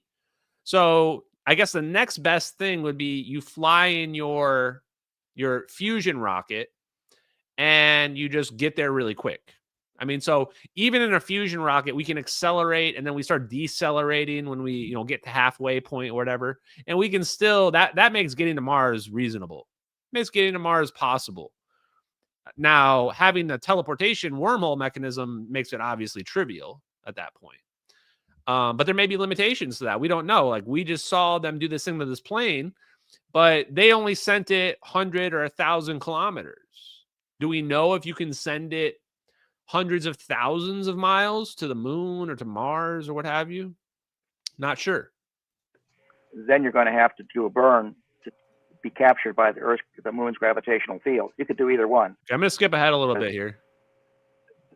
You must remember that what they're told is that if something happens to the solids during the 1 minute boost phase, there is no survival. Okay. So he says almost all of those diapers are filled by the time they get up there. Now, he said no one's going to admit to that, but I'll admit to it. So it's the damnedest ride you've ever seen. Yeah. So I would never, ever consider a solid as a prime propulsion system for an Earth launch system. Well, with the Aneutronic drive, I mean, admittedly, there would be a lot of legal. No, not in the atmosphere. This has to be above the atmosphere. Oh, okay. So it's very high altitude. Yeah. So it's never going to be the actual space taxi to the moon, probably. At least not in a single. No, it's not going to be the thing that goes to the tug. Yeah. The tug does this elliptical loop, and you go up to low Earth orbit to rendezvous with it, and to come back, you have a flight vehicle that comes back down, and you have a tug on the moon that rendezvous with it and then lands back at the moon. And the reason that makes sense, by the way, I had a briefing in Russia back in 1988, in which this concept was briefed by Gabanov as the way the Russians wanted to do it. Okay. And what that makes sense on is that now every time we go to the moon, we leave a lander sitting on the moon. So if we went there 10 times, there's 10 landers going to be. Yeah, well, and it's interesting to see how one specific device can become the enabling technology. I just saw a special. The way he talks about it, it makes me think that he wasn't even he was envisioning it as being like a space transport. Like, you have these things flying around in space, and then you bring them over here when you want to pick somebody up, and then you take them there. But he's basically saying, like, we're not going to have it be the thing that takes off from the ground. But obviously, that doesn't seem to be the case anymore because the second orb seems to come straight out of the water. So they seem to be completely autonomous, although they could be multi-stage, like he says. On the steam locomotive on the History Channel, and they really talked about how it opened up the West and how before that, people had managed to make it there, but it was dangerous and unpredictable, and people weren't going in large numbers. And once the locomotive was there, once the rails had been laid and it was making regular trips, all of a sudden, St. Louis is one of the centers for Conestoga wagons, and there's only a record of one Conestoga wagon ever returning to St. Louis, and that was a wagon that was sent out by the governor. So what else we got? Yeah, no, that makes sense. That makes sense. So what you need is a transportation system, which means back and forth. If you go back to England, the way England used to transport stuff was by what they called donkey trains. Oh, okay. So it was leaking. They were only holes the size of an atom, but there were a lot of them. Yeah, no, that makes perfect sense. It makes perfect sense. And well, and I wonder what that says for the ISS. Then I wonder if that really limits the life. Except that the Indians, for their 3,000 years of history, not what happened recently between the Hindus and the Muslims. Well, and in terms of the Russians, do you know if they're doing any work in hypersonics? When the last time I was there, they were. In terms of hypersonic aircraft, do you think that we'll ever see something like this? Maybe it would be a completely incompatible role, but right now it seems like there might be a need there for maybe even intercontinental, but definitely long-distance fighter interceptors. Do you think we'll see it on that scale? When Scott Crossfield and myself and Gus Weiss were sitting over at the Aerospace Club in Washington, D.C., we put together a chart for Sandy McDonald that talked about the demonstrator we were proposing to the Air Force, and this was before Copper Canyon. And what it did is it had a Mach 6 capability to carry about 40 people. It had a Mach 7 or 8 capability to carry military goods, and it could be used as a demonstrator to show that with the right equipment, it could with a rocket boost inside of it plus the air breather, we could get it to orbital speed. Now, we weren't going to go into orbit. We were going to go to nearly orbital speed and then glide around back on the other side. Okay. And that's where, when we were sitting there talking about what this Mach 6 vehicle was going to be called, because in the full-size version, it would fly about Mach 4.5, 4.6 across the Pacific, I think Scotty came up with the word Orient Express. Oh, okay. So that's where that came from. These speeds that he's talking about right here are really consistent with what we're seeing the orbs do as well. It's not exactly the same, but pretty similar. But if you go back and look at the original B-70 proposal, one of the proposals was to take the fuel out of the fuselage and carry 50 people as a demonstrator to the fact that a Mach 3 transport could carry people without killing them. And that's all we did with this vehicle. If you take the hydrogen tank and block it off so you could run methane instead and fly as an aerodynamic vehicle, not as something that would go to space, you have enough room for about 45 to 50 people in the tank. And since the tank kept liquid hydrogen cold, keeping the people warm to 72 degrees is not even an issue. Oh, sure. Although that was always a problem. The people are going to burn up. No, the people aren't going to burn up. They're sitting inside of a tank that held minus 450 degree hydrogen. Yeah, well, and at Mach 3, that definitely... Oh, we were flying 4.5. 4.5, okay. So this is why they're using... Why the orbs themselves are not a vehicle, not a transport vehicle. So this actually reminds me so much of the Unitel guys. The Unitel guys that were like, your payload is your central object, your cylindrical object, and your drones are what allows for the teleportation to happen. You can almost see the human mind solving the problems that Paul Siz is talking about. He's like, you can't put them in there because you either got this freezing hydrogen or you've got these super high temperatures where we're doing fusion, or you've got radiation. So they're like, well, what is the solution? What is the solution to these problems? Well, we'll have orbiting drone vehicles surround our craft, and then they'll just build up this huge amount of energy. That's just enough energy to manipulate space-time. And then we'll have them converge using our thermonuclear equations that we use our quantum computers for. We'll have them converge perfectly, in a spiral or whatever on a plane. And then it'll encapsulate it. It'll turn it into a giant electron. We'll turn it briefly into a giant electron that we can trick the universe. We can trick the universe, create a magnetic monopole, suck this out over here, reappeared out over here. Wow. What a crazy, crazy live stream. Let me play. I'm going to play the Larry Maurer video real quick as we wind down. Because I think this really brings it together. And then I'll do the super chats, guys. What is it? Unitel? Unitel. Wait, MH370 unit. Crap, I forget what it's called, chat. What did I call that? Oof, I don't even know what I called it. Okay, I may not have that clip handy. Yeah. Okay, never mind. I don't have that clip handy. Okay. So we've connected the concepts of thermonuclear weapons, plasma orbs, plasma fusion propulsion, and as well as quantum computers. The other thing that I wanted to mention is that my initial assumptions, which were definitely just assumptions when I first started this, was that there was a few things. If you watch my old podcast that I did, you would find out that you needed to understand quantum computers to understand the orbs. You needed to understand propulsion and superconductivity. You needed to understand these concepts to understand how these orbs could even function.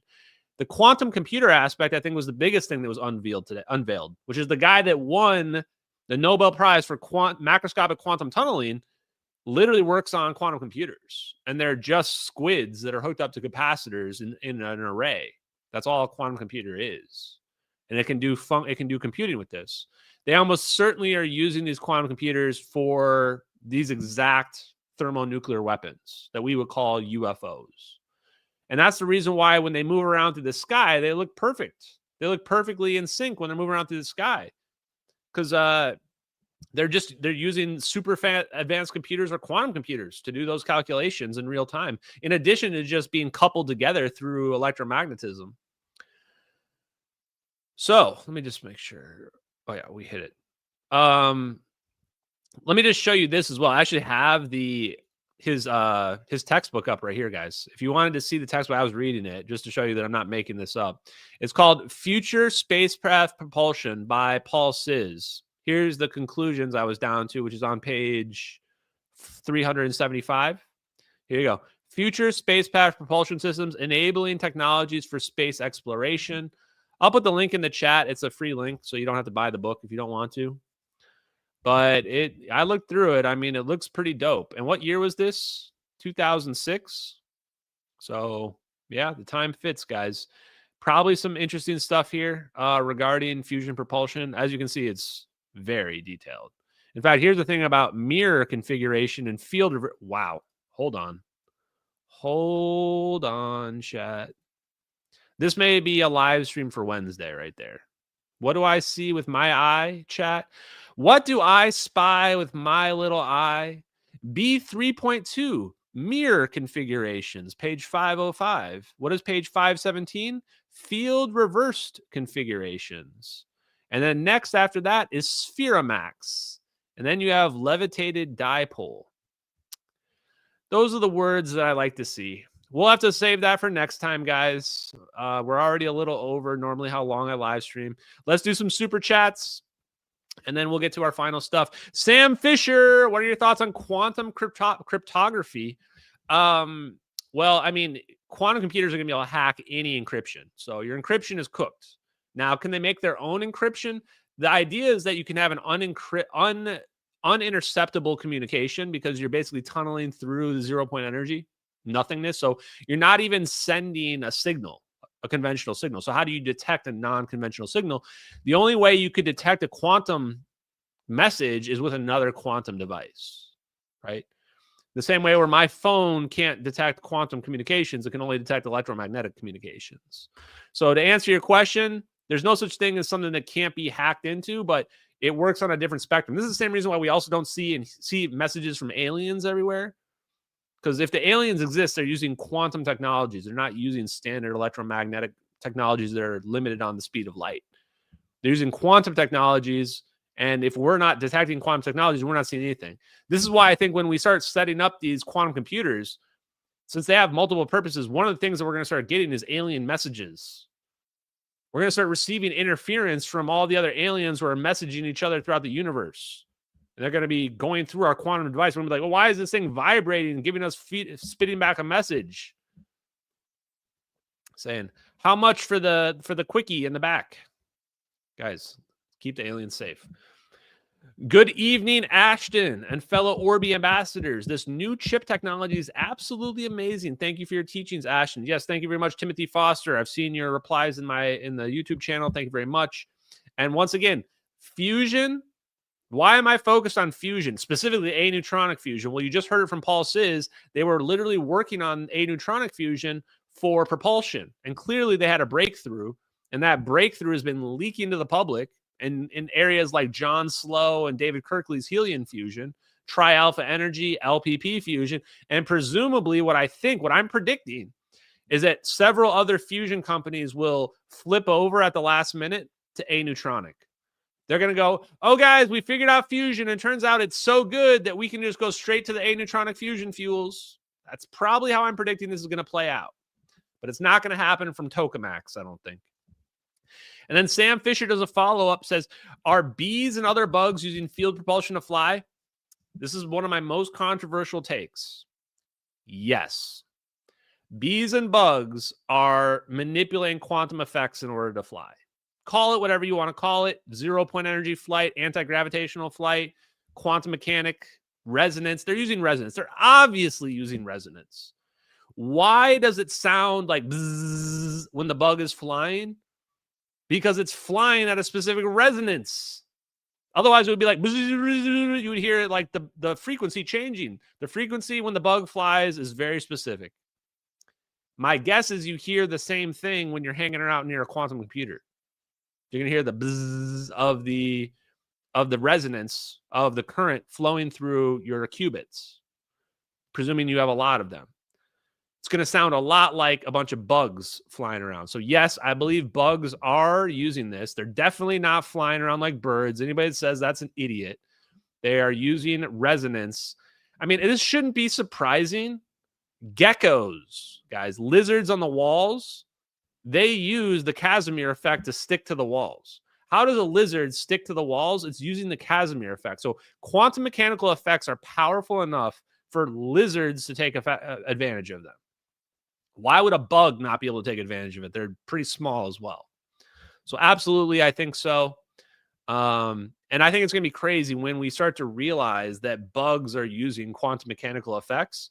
It's going to be one of those things where like nobody is going to ever claim that they ever thought. They're going to be like, no, we always knew bugs were using quantum mechanical effects. All those assholes who were in my replies trying to community note me when I said that the bugs were using 0-point energy to fly. I said, no, they're flying just like birds fly. People were literally arguing with me that bugs were flying like normal birds fly around. Posted me some scientific paper, like, dude, the way it flips his wings back around, like, to get out of here, bro. GTFO. I'm going to have a special apology form filled out for all the haters who claim that bugs are flying around like birds fly. You get a special apology form. Apology for Ashton Forbes. Always right about everything city. I'm in the penthouse. Chat. Okay, and then in my Pilled chat and Rumble chat, I see you guys in the Rumble chat. Thank you very much for hanging out with me tonight. Pilled chat, my boys in the Pilled chat. I see, just shout out to Methyl, who's just been popping off in the chat. Just thank you very much. But John Glock gives the ship. Oh, I have never been gifted a ship, guys. I think that's good. Late AF to the show. Terrible internet while driving. My ship can't go back in time, but thank God. And Ashton crew for the replay. Looking forward to seeing the episode. Thank you, John Glock. Woke Not Walk gifted the cookie. Num, num, num. Delicious cookie. I should probably stop doing that meme. And then John Glock gifted the cookie. I believe there's still utility in building magnetic motor generators for the sake of proving the concept correct with your kids. Absolutely, man. I mean, if you can build it, if you have the knowledge and you want to show your children how electrical engineering works, don't get me wrong. Absolutely. Just don't think that you're going to build a commercial product. That's the problem. And even if you did try to build a commercial product, you're going to get somebody knocking on your door, sending you, we've stolen your device now under the Invention Secrecy Act or some crap like that too. The thing I've learned about the energy industry in general is that you must be blessed by the Department of Energy. If you have not been blessed by the Department of Energy, you are probably going to fail. What you look at all these people, especially this new deal with AMD as well. News AMD deal is everything's blessed by the Department of Energy. Everything's blessed by the Department of Energy. They control everything when it comes to the fusion game. And then lastly, Woke and Walked says he gifted another cookie, quantum communication nets. This is how the intelligence agency UNKSAP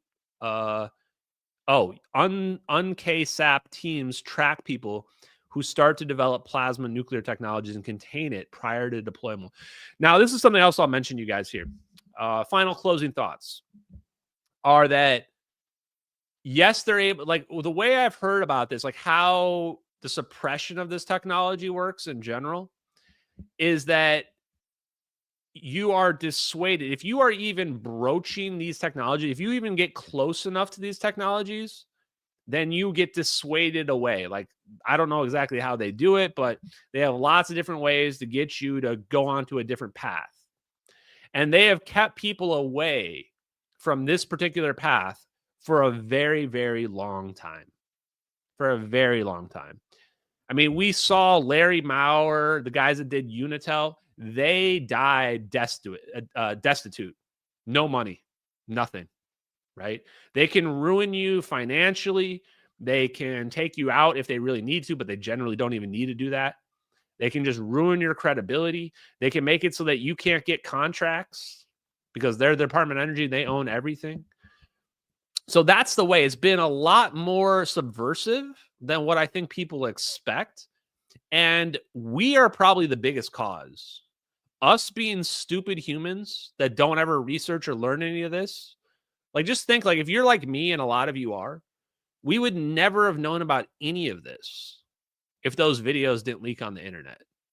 We would never know about any of this science, any of this physics, any of this technology, unless those videos leaked on the internet. I would never have learned about any of this stuff. Not for my whole life. They could have kept it hidden from me till the day I die at 150, which is when I'm going to die. I'm going to be 150 years old.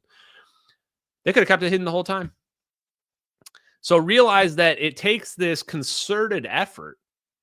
And let's just be honest, the best evidence you could possibly ask for, two perfectly in sync military videos, both showing the same event from completely different angles in color FLIR and some kind of weird mid-rain or mid-wave, whatever Gorgon Stare is recording in. We still don't even know what it's recording in. I think it's mid-wave infrared, but it could be some amalgam of hybrid reality that they've got. It took that level of evidence for us to even begin to dig into this. So you can realize how difficult it would be to get normal people to buy into this science, to buy into this physics. Is if they don't have compelling evidence like those videos, they're never going to believe it. Never going to believe that it's possible. So it's very, very easy to hide this physics from people. It was more successful, more easy than I would have ever anticipated in my whole life. So hopefully we learned a little bit tonight, guys, where we've now broken down that barrier. Because to me, I'm not the guy that's going to tell you what's right and wrong. I'm not here to tell you what's right or wrong. I'm just here to tell you the world is a terrible place, filled with people that do terrible actions and abuse and take advantage of other people. That's just the way the world's always been. It's the way the humans always are. And all I can do is arm you with the information so that you can make the best decisions in your life. That's it. No more, no less, guys. Okay, guys, our moment of Zen tonight. Forget, what is our moment of Zen again? Oh, yeah, this is our moment of Zen, chat. Our moment of Zen. Now that I've taught you all science, now that I've made you high IQ futurists, now that we've purged all the low IQ, racists, conspiratards, etc., who of you can figure out this science experiment?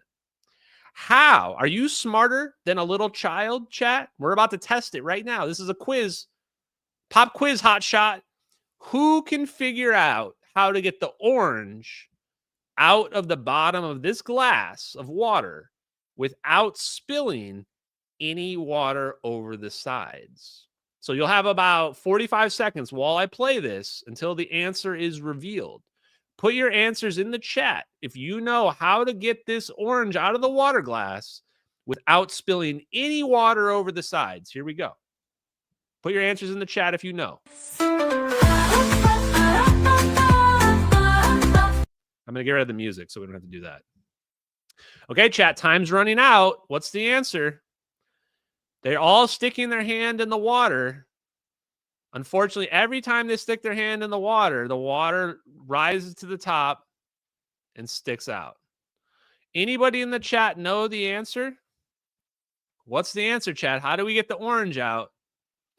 Some people are close. I see some people are close. Uh-oh, see, chat? Oh, there it is. Spin the water. Spin it. All we had to do that whole time is just spin the water. Here comes this genius. Are you smarter than a kid? There she is, or he or she. We don't know. It's an androgynous person. Boom. Just spin it. The question I want to know, did that little kid just know that? Like, if that little kid just went up to that water and was like, get that kid all of the funding and give them the scholarships, just go ahead and sign them up with the National Science Foundation right now. I want that kid making warp drives for me in the future. The kid that figured out the spin was the answer intuitively. That's the next Tesla right there. Get that kid that person's the genius. Get them everything, right? Like, wow. That's impressive if that kid figured that out. So yes, the answer is spin. How do you get the orange from the bottom to the top? Spin. You spin the water around, all of a sudden it's got a anti-gravitational type effect, and it just floats to the top. Pretty cool, guys. Okay, that was your moment of Zen, guys. Hope you enjoyed the live stream.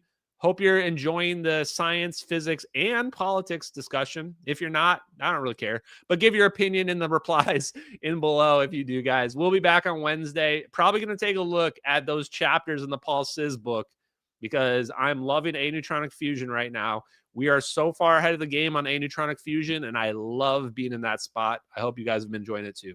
Have a great night, everybody. Peace out, everyone.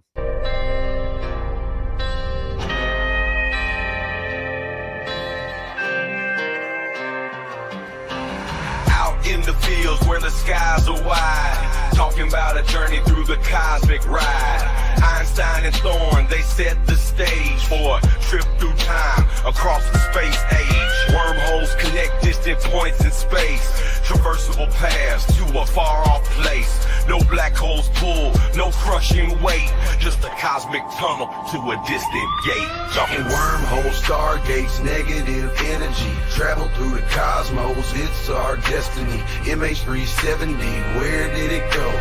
Bowling 777 through a wormhole flow. We're talking wormholes, stargates, negative energy, travel through the cosmos, it's our destiny.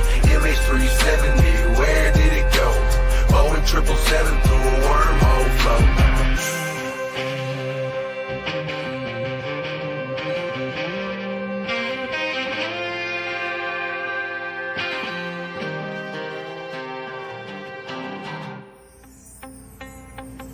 Exotic matter, negative energy's the key to stabilize the wormhole for you and me. Quantum vacuum squeezed so tight, creating conditions for this wondrous flight. Static fields and lasers in the lab they play, generating forces in a new kind of way. Gravitational squeezing, Casimir's force, negative zones we need to stay the course. Talking wormholes, stargates, negative energy, travel through the cosmos, it's our destiny. MH370, where did it go? Boeing 777 through a wormhole flow. Thin shell formalism plates so fine, spherical geometry we realign. Energy conditions that we must defy. For a stable wormhole, let's give it a try.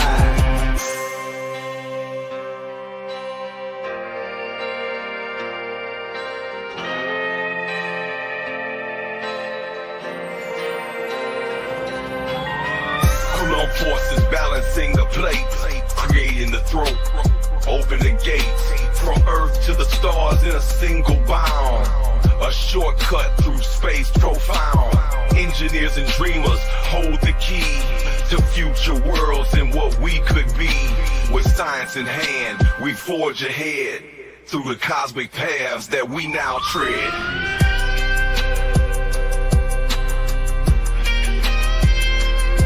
We're talking wormholes, stargates, negative energy, travel through the cosmos, it's star destiny. MH370, where did it go?